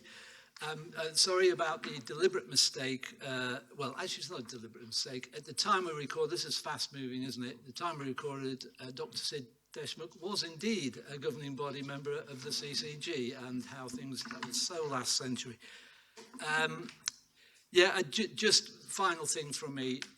The digital inclusion investment from the local care partnership was absolutely tiny. It's an infinitesimally small amount of money, and it has had such a huge impact for real people. So I think it just shows what you can do when you ignite your community, the assets and the volunteers. Thank you. If there's specific questions on the schemes, I've got the experts here, and I'll probably have them directly. What I'll do is I will bring the file by the collaboratives first, and then we'll take them both together. And you basically just got to say, like we say, I think we say it on pointless all the time. All answers were correct at the time of recording. Clive. Thank you, Chair. So my name is Clive Kay. I'm the ICB partner member for NHS Trust and Foundation Trust. My presentation is not quite as high-tech as Stuart's in that it consists of 6 or 7 PowerPoint slides and no more. Next slide, please. So I've been asked to speak about the role, the purpose, the development of the South East London Acute Provider Collaborative, of which I am the Chief Executive Lead. The Acute Provider Collaborative, this is a collaboration of the acute providers in South East London, as you can see in that box on the left, consists of Guy's and St Thomas's, NHS Foundation Trust, Lewisham and Greenwich Trust and King's College Hospital Foundation Trust, and the hospitals and other services that sit within those trusts. The purpose of the collaborative, the purpose of the Acute Provider Collaborative is essentially to coordinate the efforts across the acute provider sector in pursuit of the triple aim. And as you'll see in the box there on the right, we're aiming to make those services equitable and sustainable, to make use of all of our resources so that we can deliver economies of scale, and also to work together to manage risk across the entire system. Next slide, please. So we haven't been going as long as has been described in some of the earlier presentations. In fact, we first started really collaborating extremely closely during the first wave of the COVID pandemic, which is now, as you know, over 2 years ago. There had been a number of collaborations, partnerships, relatively ad hoc between 2 or sometimes 3 of the providers in South East London, but without a formal arrangement, a formal structure in place, as I'm about to describe. During that first wave, the Trust certainly worked very closely together, shared resources and so forth. And actually, I would say, credit to my colleagues across the 3 acute providers, did a tremendous job, really. Very few patients had to transfer, for example, out of South East London to receive critical care. And I think the quality and level of working not just across the 3 acutes, but the working across the entire system was something I certainly had never seen before in any part of the country, and I thought was exceptional down here. On the back of that collaboration, the first wave, we decided to formally establish an acute provider collaborative, and that was in April 2020, with an initial focus really on services most affected by that first wave, so elective patients, patients waiting for elective surgery and treatments in particular, and waiting for so-called routine diagnostics, and I'll come back to that word routine shortly. Then, of course, the second wave hit in January 21, December 20, January 21, and there was even closer collaboration and closer working, again, not just across the 3 acutes, but also across the entire system, with very large numbers of patients, COVID patients, being treated in South East London. As it happens, I'm beginning to realise, as always, South East London was ahead of the game, and in August 21, it was described as a national imperative for each provider to be part of at least one collaborative, actually, and so it was fortunate that we were on our way. In March 22, we launched our new governance model, and I'm going to spend an hour or so, Chair, taking you through that shortly, if that's okay. And we continue, as we speak, to make strong progress in improving elective and diagnostic pathways. And I'm sure certainly Andrew and Sarah will know, in the latest ranking table of how well the 5 sectors across London are doing, for the first time this week, South East London hit the top spot, I think it's fair to say, because it's true. Next slide, please. Oh, no, leave this slide, that's fine. So our collaborative work. So the critical point here I wish to make, and it's not to go through each of these boxes, and I'm no doubt we'll circulate these slides later to the board. The key point to make here is, although the acute provider collaborative might be leading on elective recovery, it is not solely the remit, the responsibility, all the solutions for elective recovery do not sit within the acute providers only. It is an entire system issue, and if anything at all comes out of the formation of ICSs and ICBs, it will be to ensure that those who work in providers, who very much over the years have worked on their own in silos, realise and understand this is a whole system issue, both in the here and now and in the future. And you'll see that from the slides on the slide on the screen. So we go from the left-hand side, where it's not just about the patients who are waiting currently for treatment, but it's patients who are going to form our waiting list, who are going to be referred in. So we're working well, I would say, across South East London with primary care, for example, to provide new and innovative and different ways of managing referrals. But there's clearly more to do. The same applies in terms of where we deal with outpatient tests. Diagnostics is a particular hobby horse of mine, because I used to be a radiologist, and it frustrated me significantly that we had a very old-fashioned model where patients were referred in, usually by primary care. They'd see someone in outpatients, they'd go and have a test, they'd wait several more weeks, and they'd go back to outpatients for the second time. Usually, or at least not infrequently, that result would not be available, and they'd have to come back a third time, and then you needed another test. And we have worked differently across South East London through the work that Jonty and others have been doing, and we need to really work very differently in future collectively if we're going to deal with the very long waiting lists that we have, which are unacceptable. There's different ways in working in terms of how we communicate with patients who are waiting for their procedures, who are on their waiting list, and this, I think, is a very real issue and a real problem, actually, nationally, not just in South East London, in terms of how we stay in touch with and ensure patients on the very long waiting list we have now are aware of what's happening and certainly not coming to harm. And then there are other issues around how we prepare patients for preoperative assessment, the surgery we're undertaking, the discharge, all underpinned on the right by those range of networks. And the key issue here is that we are trying to do this together. We're trying to do this in a standardised way so that it's not the case if you're referred to Hospital X, you get great treatment, and if you're referred to Hospital Y, you do not. So this is the slide I'd just like to spend an hour and a half on. If you move to the next slide, please. This is what excites me, strangely. So this is our new governance structure in terms of the establishment, in preparation for the establishment of the ICB. This is the acute provider collaborative structure. And literally in 30 seconds, there are 3 points I'd like to make. So first of all, the 3 acute trusts have formed. That top green box you can see there, just below the trust boards, have now formed an acute provider collaborative committee in common. That committee in common reports, as it has to each trust board of those 3 trusts I described, but crucially has a line into the ICB.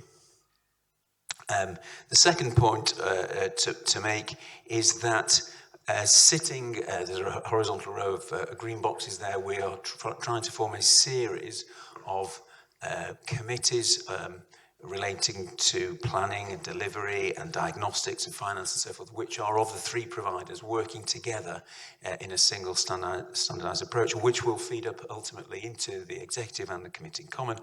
And thirdly, South East London is a tricky place in terms of the fact that it has 3 providers, a very large district general hospital providing community services, Lewisham and Greenwich, and 2 very large teaching hospital providers with a lot of specialist activity takes place caring for patients who are out with South East London.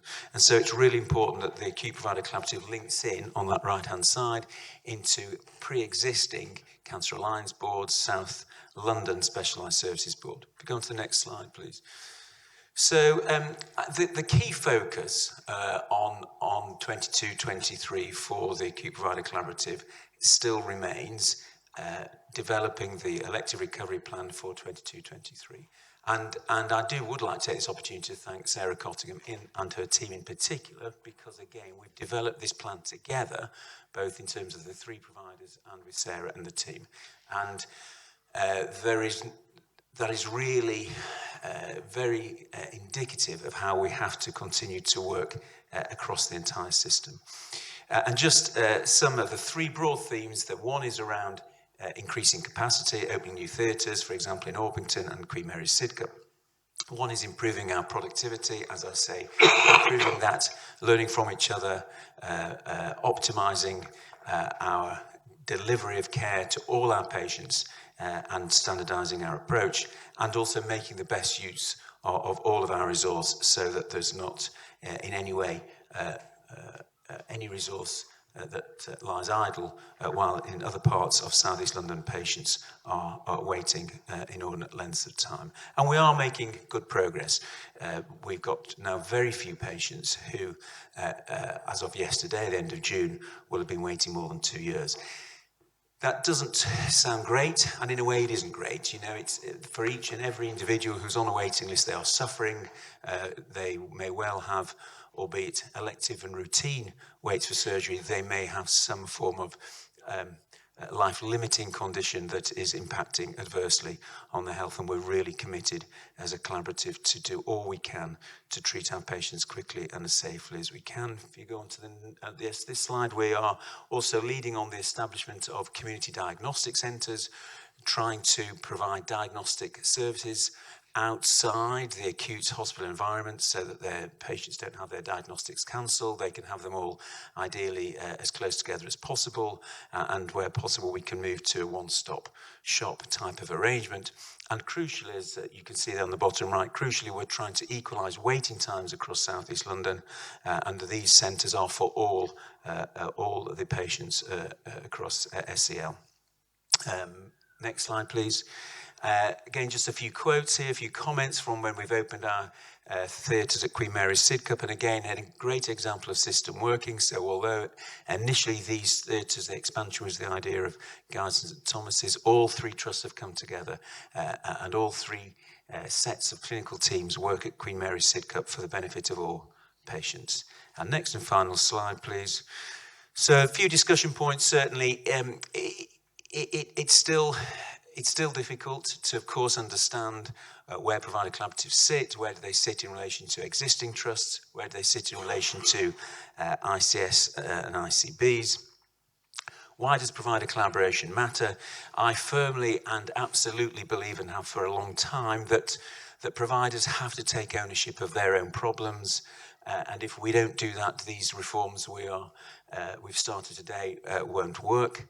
And to do that, we need clinical and care professional leadership and empowerment to make these happen. And we've seen that in spades during the pandemic.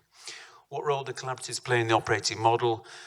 We need to have a degree of delegation of authority and responsibility, and there'll need to be a blended model with the place work, as they're both mutually dependent. What should the ICBs be doing to help providers be successful in the new arrangements? Collaboratives are going to need a degree of headroom. They're going to need a clear mandate. They're going to need a number of enabling functions provided by the ICB, including management resource, and a sensible assessment of performance and courageous leadership to help transform care. How are provider collaboratives going to work alongside place-based working? The key is that the ICB, we must not allow them to act in silos. We need to create some form of coordinating mechanism so that we get the best out of both, as the Chair and our CEO described earlier. And finally, how should the ICB judge success of the collaboratives? I think the collaboratives should agree their activities, their predicted outcomes for and on behalf of the ICS and the ICB, and I think that's a really crucial thing. We are a collaborative that is acting for and on behalf of the ICS, and we should respectfully hold each other to account for delivery, not just at ICB level, but also at collaborative level. And so in conclusion, I hope I've demonstrated to you how the 3 acute providers in South East London are making real changes to the way in which they are starting to collaborate with each other and are collaborating in support of and with the wider system. Thank you. Thank you very much, Mike, and thank you, Stuart, as well. I am conscious of time. I do want to give enough time for public questions at the end, so I am going to give people the opportunity, just a couple of questions, if people want to raise questions or comments on those two approaches. David first. And then John T. Just and then Cherry. Yeah. Sorry, it's directed at Clive. Just a quickie. So, thanks. That was a really good and great example of the system, the providers coming together on that. And there was a really good example that you'd got of the surgery at Sidcup. And obviously, key to the success of this is clinical engagement. How do you feel it is? How would you describe the level of clinical engagement across the 3 trusts at the moment? John T. I'll take all 3 together first. Okay. Thank you, Chair. I guess the theme, and it was brilliant to hear both those presentations, the theme from my point of view is how we ensure that we continue to be more than the sum of our parts. There's 2 things that I perhaps just wanted to flag in relation to that. So one is we've got to understand quite deeply how we reflect the uniqueness of the kind of opportunity that was understood around digital inclusion, which was brilliant, but then equally think as a board about how we create the right kind of permission and the environment to scale that up. Because there is an opportunity, and it's not about uniformity, it's not just about trying to say, well, how do we do it exactly the same? But how, and people will have heard me talk a lot before about the sort of IKEA analogy in all of this. People love the things that they put together and make themselves, but actually what's the flat pack? How do we think about ensuring that actually we can take the learning from Bexley and we can apply that across the board so that we can learn about digital inclusion in a very different way? So I think that's one of the ways we can be more than some of our parts. And then the second thing was just to amplify Clive's point, which I thought was brilliant, about taking that system perspective, doing things for and on behalf of, because of course it can't be that we try to do everything together, but we do need to be able to have the trust to ensure that partners are able to deliver on some of these challenges. And the reason I wanted to flag it was that, Clive, you talked about elective recovery, and there's fantastic work happening there. But I just happened yesterday to be in conversations about unscheduled care and urgent care as well. And it was entirely apparent to me that the challenges that we've got at the front door of accident and emergency departments are as relevant to the opportunities that exist through changes in primary care networks and how we support a more integrated urgent care offer, but also to social care and how we ensure that flow through hospitals is enhanced, as just as much as it is the challenge internally for acute trust to think about capacity to support some of that flow. So I just think at every level we've got to understand that we have to keep coming back to the opportunities that exist beyond individual organisations. But thank you. Jerry, do you want to come in? Yeah. I'll definitely need a microphone. Thank you. So I wanted just to... Oh, where's it gone? Oh, it's there, Stuart, yes. So really, really good to see the patient stories, actually, but it's a comment, really, and I think it's a challenge for us as a board, because often these sorts of initiatives use short-term transformation money. It's really hard to demonstrate the benefit beyond the individual patient or person benefit. And so there is a challenge for us as we go into what is going to become a very financially challenged environment. How do we learn to measure these impacts in a way that we can not just scale up but mainstream the funding? Because a lot of them will take a number of years to really, you're trying to create a whole sort of community environment, aren't you? Which has, as you add more and more to it, you get bigger and bigger benefits. So something for us to think about as a board. Okay, thank you. And finally, James. Thank you very much. I think my name's James Lowell, I'm the place-based executive director for Partnerships Southwark. People have asked me what's different about the ICB and where we are now compared to where we've been before. I remember some 10 years ago, a conversation about community diagnostic centres in South East London, and what we could do was describe all the reasons why we couldn't do it. And what I've heard today, talking about place, integrated neighbourhood teams, and all the reasons of what we can do and how we're going to be able to do it, and that's tangibly different to the conversations we've had for a number of years in health and social care.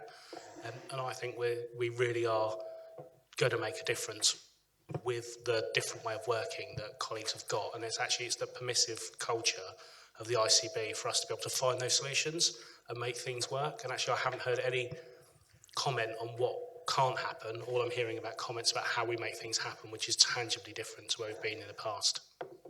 Good, thank you. And I don't know whether Clive and Stuart, you want to come back and comment on any of those things. I think the key thing we get through from everyone here is the potential we have here to operate in a very different way, and at two very different extremes and different scales. But Stuart, then, but I'll have to make you reasonably quick. Yeah, thank you. I'll take the comments away. I just want to thank the people, my panel from Bexley. We'll not put them through answering any of those questions, but we'll take those away. But it is people like the three people here from very diverse places that make these things happen. And I think the IKEA flat pack issue, how we build that up, and the measuring impacts is exactly the conversation we had at our local care partnership board just yesterday, saying we have to understand how we measure those impacts so that our investments are sound. If I could just say one thing rather than go through the questions, but I think in many respects David and Jonty's point and James' comments are linked. So I think the ICB increasingly will have a big role in this. We have to get the message across these two institutions that they are not your patients, they're not our patients, they belong to all of us. And again, not just the providers, but they belong to the system. And only by doing that can we provide the highest quality care for all. And furthermore, I think to James's point in particular about CDCs, but again, a general principle, which again, I think it is our role here and will be over the coming years to push, is that there is a single totality of resource across South East London. It doesn't belong to Kings, it doesn't belong to Hospital X or Y, it belongs to all of us, and it's for the greater good. And the ability for us to move our thinking and our clinicians' thinking and our staff's thinking to that mindset is a big role for us here. Absolutely. Thank you very much, and thank you to the team as well. Stuart, for that, both for the content and for what they're doing. Now, my poor chairmanship has left us miles behind time, so I do want to give time for questions at the end, and I want to give adequate time around the children and young people's mental health, which means I'm going to constrain you, Sarah, on the operating plan, delivery, performance and finances. This is something that we've inherited from the world that we're taking it over from. But Sarah, can I just give you sort of a couple of minutes for introduction and then any questions? Yes, absolutely. That sounds fine. Sarah Cottingham, Director of Planning. The purpose really of the agenda item is to update board members on the plan. It, as Richard said, represents an inherited plan that was agreed before ICB establishment, but we are now responsible for making sure the commitments set out within it are delivered over the year. And they relate to a set of national must-dos that were set out in planning guidance we received in December, and we've worked collaboratively as a system to make sure we have a robust response and associated plans across operational delivery, performance, activity, workforce and finance. I think actually the process has been a really good example of the system coming together, collective ways of working, not just in the planning, but actually as we deliver. It's going to take us working collaboratively, and particularly I think when we address what are likely to be some key challenges, risks and issues in year, and how we come together to find collective solutions and mitigate those risks. I won't go through all the details, but you will see that within the National Planning Guidance there are some overarching priorities, but some quite specific or quantified commitments, particularly around access, whether that's acute or elective access, mental health, learning disability and autism. They are set out in detail in 3.1 of the paper, if people wanted to go through that detail. I think probably worth highlighting, this is a subset of all the work we'll be doing. It isn't the totality of the work, but it is an important subset. And I think that the plan itself is rather dry, lots of targets, percentages and numbers, but just to sort of assure people, we are really committed and recognise that there are people, patients behind each of those, to make sure that we are doing the right thing by patients and improving access and outcomes.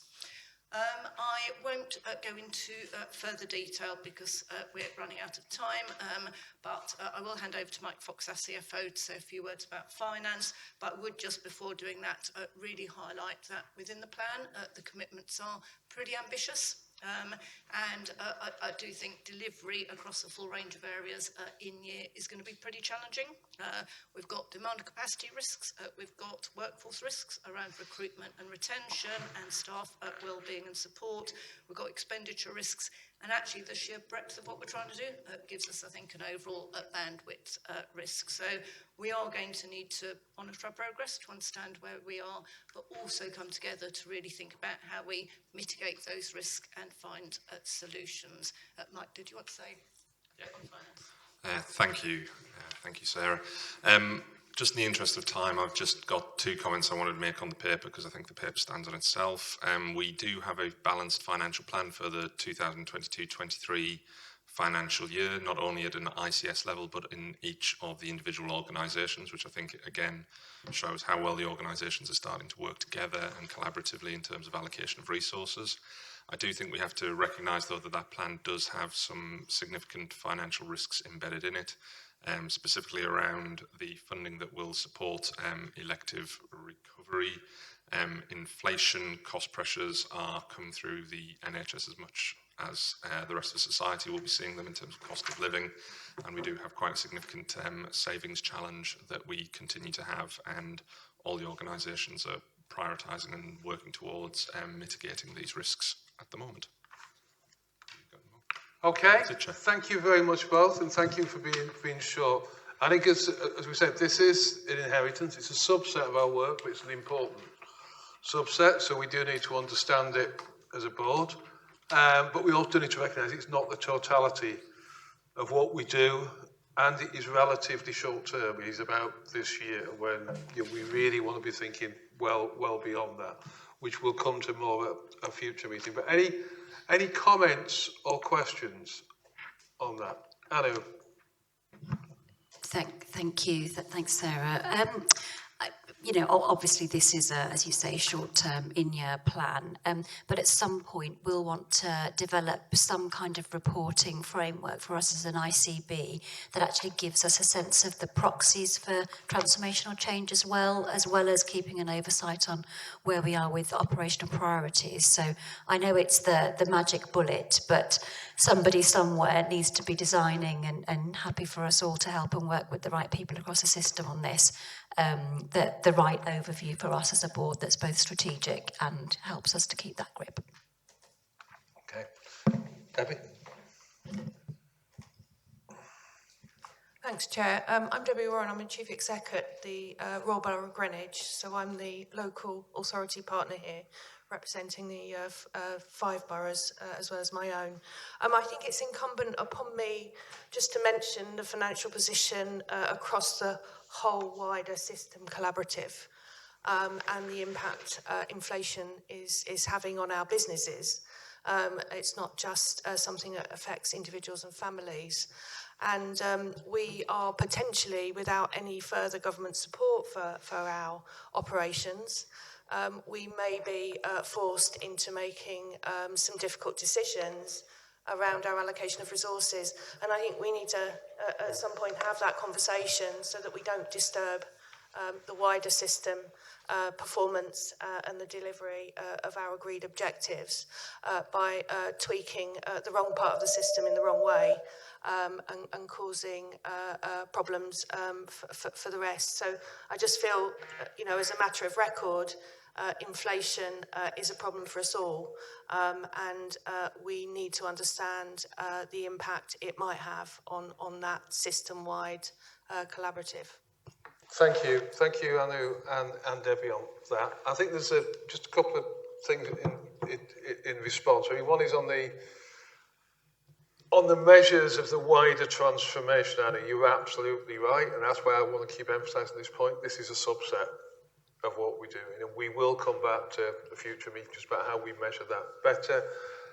And on Debbie's point, I think one of the things it would be really helpful for us to do at a future board meeting is just get that overall picture of the financial position across South East London, whether it's health or local government, and local governments. We can look at that and think about that together so we don't make potentially perverse decisions in our own institutions that are negative for the whole. But thank you for that, Sarah and Mike, and apologies I curtailed that, because I did want to give a decent amount of time for the item on children and young people's mental health, because we talked about some objectives, we've talked about the broad operational plan, but I did want to focus down into one of our priority areas, which is children and young people's mental health. And I think Martin, you are going to introduce this item. Thank you, Chair. Yes. Yes, so just to acknowledge that the ICS does recognise the challenges facing a significant number of our children and young people and their families with their mental well-being, which is impacting on their daily lives. So this paper, I think, was really timely and really important. We also heard about those challenges through our places and through the collaborative work through South London Listens, which the paper refers to. And, you know, we know since and over the pandemic that those issues have certainly exacerbated. There is also pressure on our services as well, both NHS services, but also those services that are funded by the councils that support individuals. So the paper today updates on partnership work to address inequalities in children and young people's mental health services across South East London. Now, over the summer last year, we undertook some structured engagement. Local councils were involved, provider mental health trusts, so Oxley's and South London Mosley trusts, primary and community care services, some voluntary and community groups and schools. And through that work, we really worked to identify and understand the underlying inequalities impacting on children and young people, and jointly developed and agreed some actions to improve outcomes. Through the work, we identified 10 sort of priority themes and areas, really important areas, and we are doing work on those already, and some of those are set out in the paper, but more is definitely needed. The paper then, and our work focuses on 2 specific areas for immediate action, So first is around supporting children of parents with poor mental health by improving the scale and reach of parents' peer support services. And the second is supporting children who have responded to trauma and distress by expanding the provision and support to them through our schools, both primary and secondary schools. And really the aim of this work is specifically to think about how we improve equity of access and support for black children and children of mixed heritage backgrounds. So really the paper asks for the board to note implementation of a specific programme, empowering parents, empowering communities, parenting programme across all of our boroughs, based on evidence of the hubs working in Southwark and Lambeth and evidence gathered through that work, and also to work through our schools programme to expand the offer to schools. And we'll do that this year, so we're looking to have some new hubs opened by February in Bexley, Greenwich, Bromley and Lewisham. And we will also work through our care partnerships and through our early help partnerships to make sure the school offers is consistent, is robust, but also does link in and wrap around the existing schools offers, the existing offers that councils are making and the existing offer the NHS is making. So there is more work and discussion needed around that, but we are committed to providing and informing our planning for next year based on the workforce and funding requirements to make a consistent offer across all our schools, but we will test that in this year, later in the year.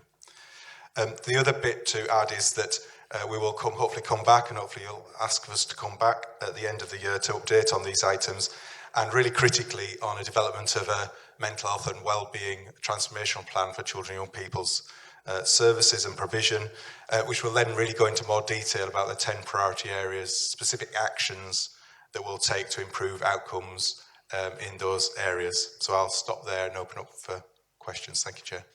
Thank you very much, Martin. Now, I'm going to take questions, but there's a sort of general one for me, Martin, first of all, which is the balance here between when you look at the overall children and young persons mental health transformation plan as to what we do collectively, taking comments that Stuart and others made, right across South East London, which is basically in the space where your two items are that you refer to specifically, and what then sort of is determined at local care partnership level, and just how that decision is being made. So, but I'll hold that, so it's there for you as a question, and I'll go around my colleagues.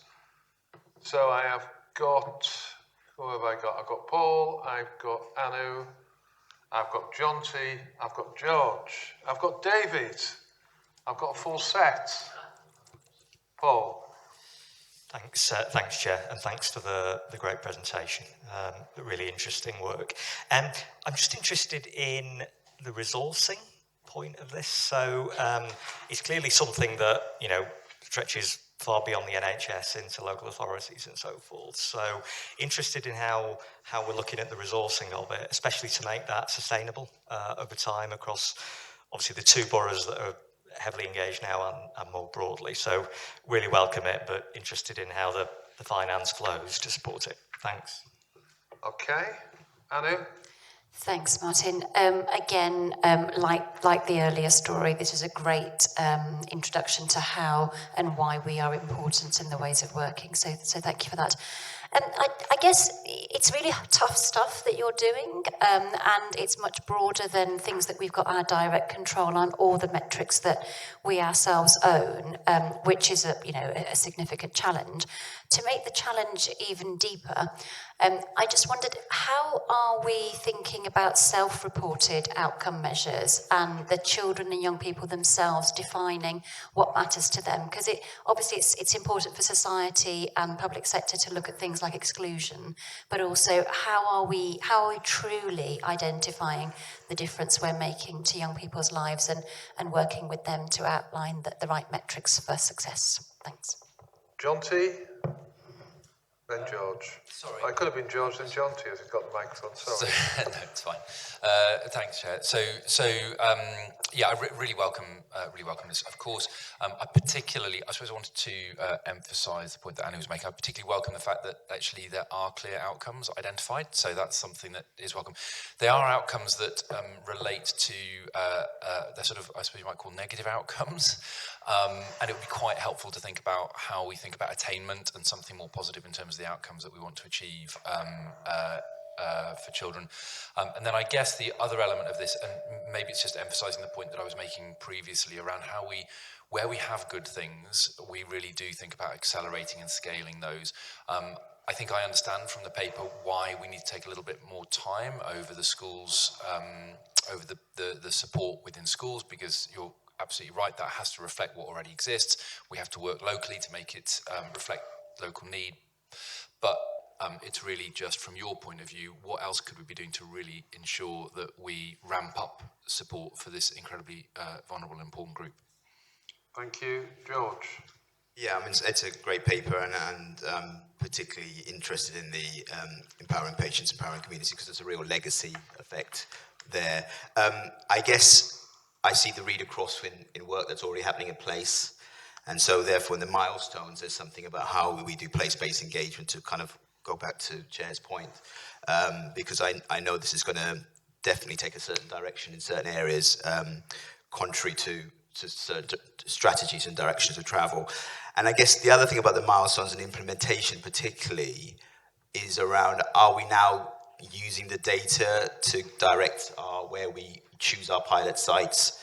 Are we going after the areas of the highest index of multiple deprivation? Are we going after core 20 plus, core 20 plus 5 areas as the way to go forward? And so how much are we being driven by the data if we are going to scale this up? That let's go where national is telling us to go and the data is telling us to go, really.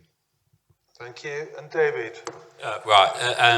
Chair, this is a really good example to get on the first meeting of this, because it is all of our business. It's not just me, Iffy, in Mental Health Trust, Children's and Mental Health. It's a massive area of growth. So I think it's really welcome that we have this. And I would say, my question, Martin, is we've done a lot of work around this, and we see large numbers of 12 to 16-year-old female young girls essentially attending emergency departments for mental health, and we've seen this right across London. And so how do we start, does this thing start to address some of that? And then the last thing, Chair, if I could shamelessly plug some of the programme on Panorama next week, which is about children's mental health, and it follows 3 families through the last 18 months that they've been receiving services locally, and it's well worth a watch that will highlight some of the problems that we're all facing. Shameless plug accepted, David. Martin, would you like to respond or comment on those points? Yeah, thank you very much. So thank you all very much for your support and comments and tough questions. So in terms of the balance, collective action versus local determination. Clearly, this is an area, as David said, that we need to get right, and I think it just takes time. We've developed this through joint conversations. I think as soon as we've got agreement, we're now pushing on. But as George says about the data, we will need to work through the places to really agree the implementation plan at each place that they own. That this is sort of their lead really in terms of implementing these hubs and working with the schools. It's them that've got the relationship with the schools and their local community, rather than me sitting or facilitating and convening across the system of South East London. But it is something to make sure we've got the right resources in the right places to support that and drive that forward. On resources, so I think, financial, I'd also talk about workforce. There is a workforce pressure for all of mental health services, particularly children and young people, and recruitment, increased capacity to manage waiting lists, to provide some of the support that David's referenced for young people who turn up to emergency departments in crisis, is being taken forward, but is a challenge. The financials are a mix of recurrent and non-recurrent money and transformational money. So we secure for this year, it's in our operating plan for this year, but we will need to come back particularly on the schools and the models that we might take forward to really get into that a little bit more in more detail. So through the transformational plan, I hope to be able to do that, and we can come back on the resourcing point. I agree about the self-reported outcome measures. So as the paper does have some measures, but there will be more work to do on that, and we will need to make sure not just the children and people, but also I think their wider the family support networks to make sure that works, and we get the positive bit that Jonty's talked about is about how they live their lives better, how we support them to live that. It's not about just offering treatment, it's about the support and tools that they need to live their lives in a most productive and best way possible. Thank you, Jonty. I'll come back to you on the scaling up of schools. Clearly, we're working across Directors of Children's Services. They're the key leaders, I think, in our system to support around schools, as well as head teachers. They've got the connections and the networks with all our schools, so that is a key driver. And clearly, through our places, we've got lead planners and lead officers that are working in children's services, and at that transition with adulthoods, and so that we will continue to work that through. So there's nothing specifically at the moment, but there is a discussion we need to have with schools and the other services that the schools buy themselves, as well as local authority services, and we'll do that through the early help partnerships. Yes, about data, that is a key action, I think, is using the health inequalities and our population data to drive the hubs. Clearly, hubs will serve the population that are close to them, so we do need to get that right. So that is a conversation we need to do, and we need to get on and select those areas by September so we can get on with recruitment and we can get some courses started in February, which is the goal, and that. In terms of the ED crisis, so the paper does spell out other work, so the opening of a crisis services, crisis house, we've got a crisis line that we're investing in. Some of those services are across South London, some of them are very local to the Oxleys and South London Modeley's Trust patches. And also the work on eating disorders I would also highlight in terms of waiting lists and pressures in those services, as well as our community mental health services.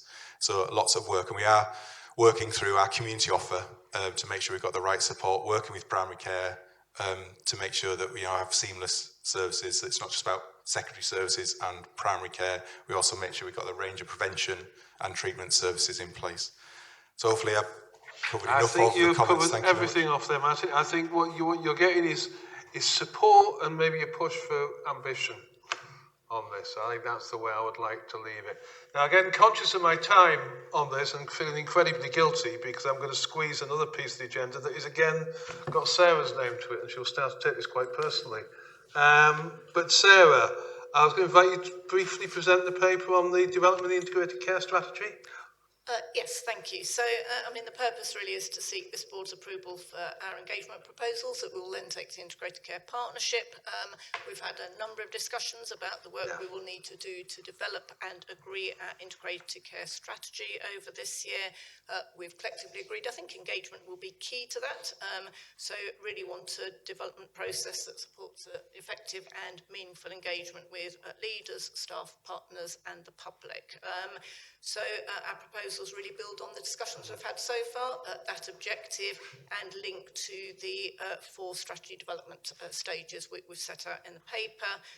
We're planning a variety of events and approaches, South East London-wide events, local care partnership and provider-focused engagement, workshops, online and targeted engagement. So we're keen today just to have feedback, continue the conversation, and happy to answer any questions along with Ben Collins, who I should credit with having taken a lead in terms of developing these proposals around engagement. Thank you very much. Now, we've spent quite a bit of time outside the formal meeting looking at the process for developing the strategies. I think board members have had quite a lot of opportunity to input. So is there anything anyone wants to add that they haven't had the opportunity to discuss or raise before? That was a very sort of loaded way of putting the question, wasn't there?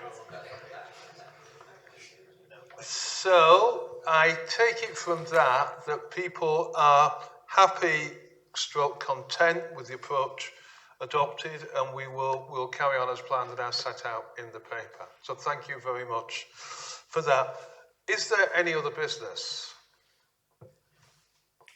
No, there is no other business. So I think at that point, I would open up as to whether we have any questions from members of the public that have been here and joined us today. So I will open it up to the members of the public. Right, I've got the lady at the back first, then the lady on the front row.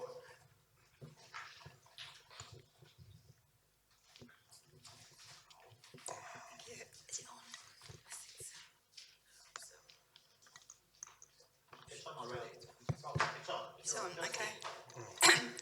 Oh, hi, my name is Pam Remon. I'm from Bromley, and my biggest fear has been in the last quite a few years is the private providers entering the NHS. And I should just, should private health companies be allowed to sit on integrated care boards, committees and subcommittees? The bill has an ambiguous statement on this issue and still could allow private companies on, thereby giving them delegated powers and budgets. Okay, well let me answer that one. There are no private companies represented on our board. There are no private companies represented on our committees. Now, my understanding, and I'm not a lawyer, is I think it's pretty unambiguous on most of this, yet we will not be having private sector members on the boards or in our committees. Thank you, that's what I wanted to hear. It's really good to be able to answer a question clearly. Lady at the front, sorry. Thank you. I'm Abimbola, and I would say I'm from London because my the project I work on is Pan London. It's called the Blue Prescribing Project by the Mental Health Foundation and the Wildfowl and the Wetlands Trust on mental health.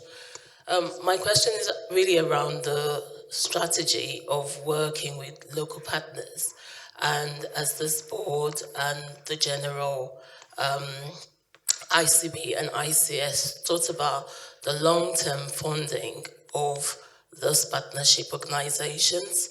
Because, for example, we work with social prescribers right now, and there's this huge debate and talk about, we work with local authorities, we work with everybody, they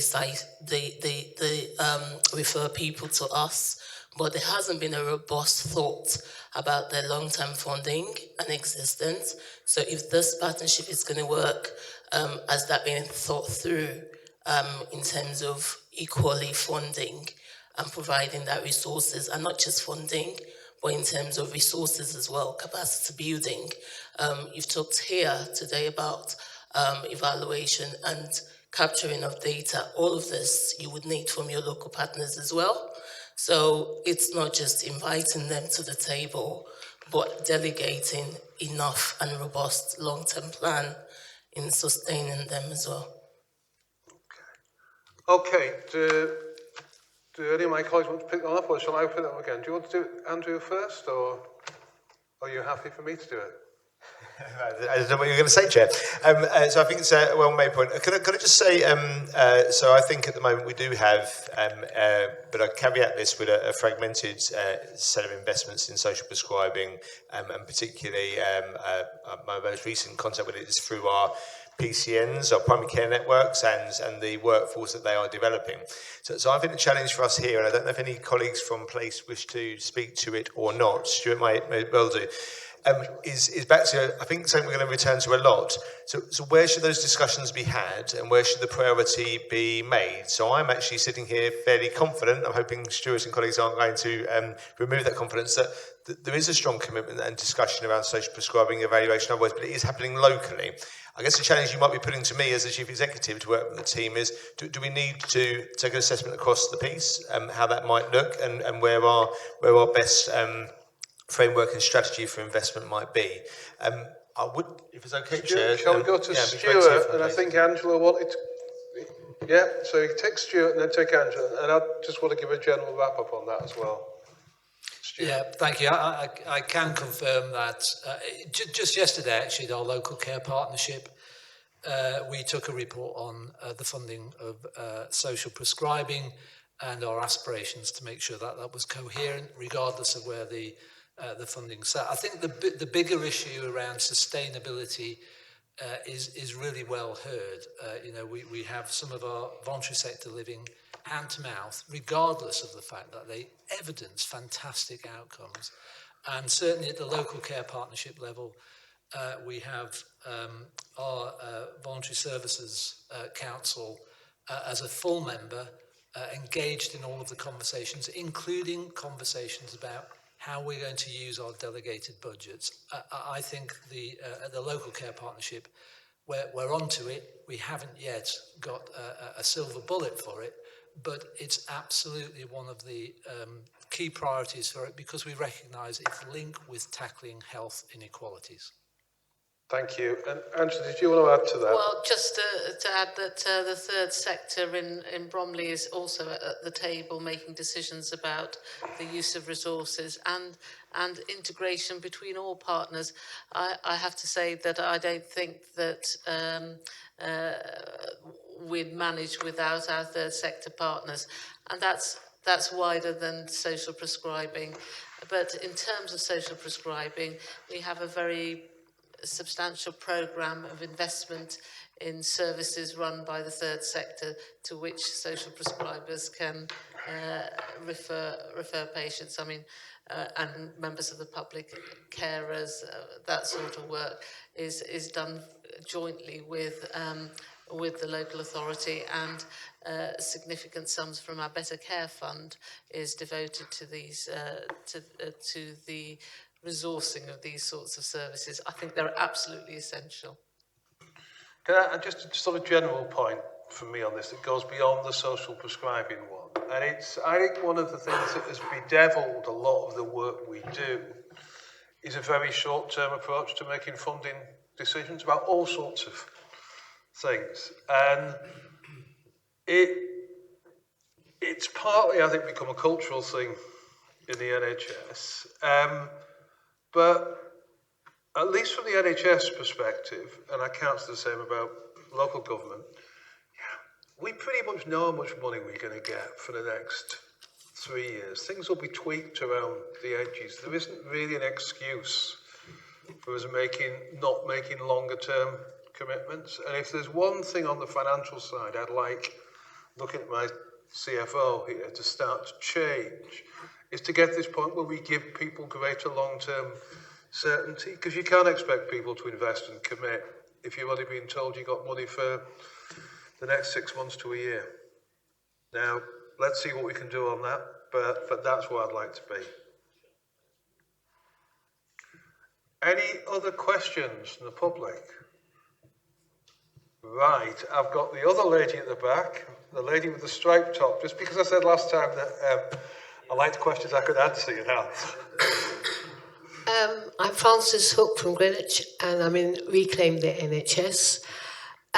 Regards to the question about the private sector being on the boards, but it doesn't prevent the boards having contracts with the private providers. And it's growing like mushrooms all the time, if the mushrooms are down in the cellar. And so I understand that Lewisham Urgent Care is being changed, and it's going to be an urgent care treatment centre, and our concern as the public and the patients, how much is this going to change, and does it mean that Greenbrook will have that possibility of running it? I know under Section 75 has been removed, so procurement has changed, competition, but it doesn't prevent the private sector continuing to grow and have the contracts.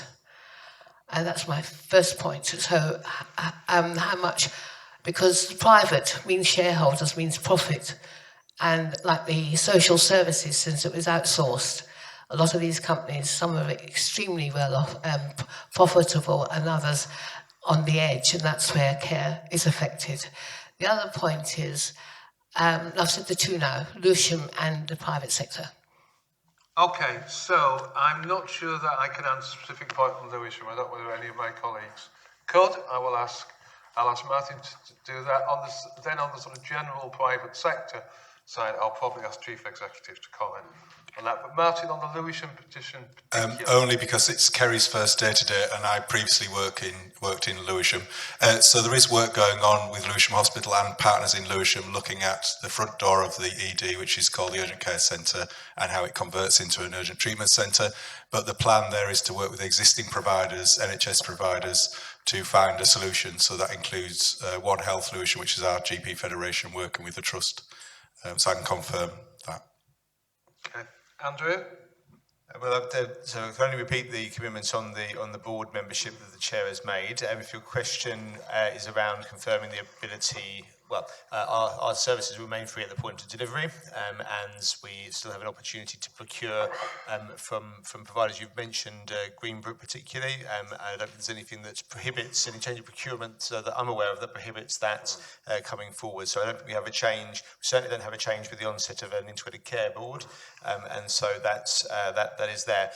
If your question is about remaining free at the point of delivery, NHS commissioned services, that equally remains. I'm not sure if I've got the question right there, but I'm happy to confirm those points. Okay, thank you. The lady with the striped top at the back. Thank you. Well, mine's very similar to Fran's, really. It was about the procurement, and I believe that services do not have to go out to tender anymore, which leaves the door open again for my fear of more private companies coming into the NHS. Surely tendering helps you find the most efficient and cheapest and better service for the NHS. So why has that been stopped? Why aren't things going out to tender anymore? So on the tendering change, on legal change, I may have to defer to my Chief Executive on this, or the Director of Planning and Commissioning. My understanding is there have been legal changes. I don't think they fully take effect until later on this year. But Sarah, are you best placed to answer this, or is Andrew best placed to answer? I typically pass it back around the table. I didn't know if Ben Collins wanted to say anything about changes, only because it's his absolute favourite thing to discuss. Well, it used to be my favourite thing, having worked on those regulations years back that have now been got rid of. I think the changes make it much easier for us to make decisions in the interests of our communities on who we want to provide our services. So when we had to go out to tender, or when it was unclear whether we should go out to tender, then that could lead to procurement processes that would allow private providers to bid. We now have greater flexibility to think through internally in our local system whether that's advantageous. I think generally the concern has come, that I've heard more from the private sector, of fear that effectively things that previously they could provide, we will choose to provide internally because we don't have to competitively tender anymore. So the concern has almost been the sort of opposite, I think, of what you say. But is that right, Ben? It partly comes back again, just to say from a personal point of view, to this question of being able to plan things better and do things on a less short-term basis, and it gives them opportunity for that. This report about the private sector where 500 people died probably because it was run by a private company. So I find that very scary. And also the GP practices, TV panorama program, what's happening in GP practice with no doctors. And that's fear. Well, I don't think I'm in a position to comment on the panorama programme. So we had an opportunity to discuss the last point ahead of time, which was a good conversation. I mean, I'd say happy to say to the wider group what I said there. So we're not directly involved in the commissioning of those particular contracts, but equally we felt it prudent to undertake an assessment. As so happens, our director responsible for it, Sam Hepperwhite, is here, and we didn't find ourselves in that situation in South East London. Is the first thing to sort of categorically say. So that's the first one. Secondly, I do understand, and so I'm not playing with words here, around your concern on the procurement changes. I think what Ben is talking about is this sort of efficiency of that process rather than it changing fundamentally. So we're moving from a position of default, whether it's sensible or not, to go to procurement. And now we have the opportunity to take more of a considered decision. The board tables like this as to whether that is necessary. And that has led, I'm not sure I can speak on any private company's behalf, I'm certainly not a member of them, that has led to a sort of concern that there'll be less procurement, not more, and that we might choose to see that as not the best way to progress. Of course, we still have that opportunity to decide it. So I think it's about the way in which we decide whether procurement is necessary, as opposed to things being more or less available to the private sector, if that's a sort of a different way of putting it, but hopefully a helpful one. Okay. Sorry, I missed that. It's a question that was related to Andrew Bland's report. He said that you're more independent to redesign and to change, and if it doesn't work, they're not inhibited by the previous NHS structures or their systems or requirements. So does that mean every board in the 42 boards will obviously do things slightly different because they haven't got the framework or directives from NHS England, the standards? So you make your own standards. Yeah. I just want to clarify that. Yeah, well, we will have lots of direction from, lots of things that NHS England will tell us we have to do. There are lots of sort of constraints around structures and how we govern ourselves that NHS England have set. So we've got that framework at national level, but I think what we can do as an ICS, and this is then not something you do arbitrarily because I happen to be the chair, Andrew Apps, chief executive. What you have more flexibility to do is to respond to what your local needs are of your local population. So that's the bit. You have a framework that's at a national level, you have national must-dos, but if this is to really work, it's got to be responsive to what local populations need, not just what someone tells us nationally. We've got to find a way of blending those two things. At that point, miraculously, I have managed to be only 7 minutes late. So thank you very much for your time and patience, everyone. Thank you to members of the public for taking the time to come along and join us today. I hope we live up to the expectations that people set at the start of this meeting, and have a safe journey home. Thank you. Switch myself on.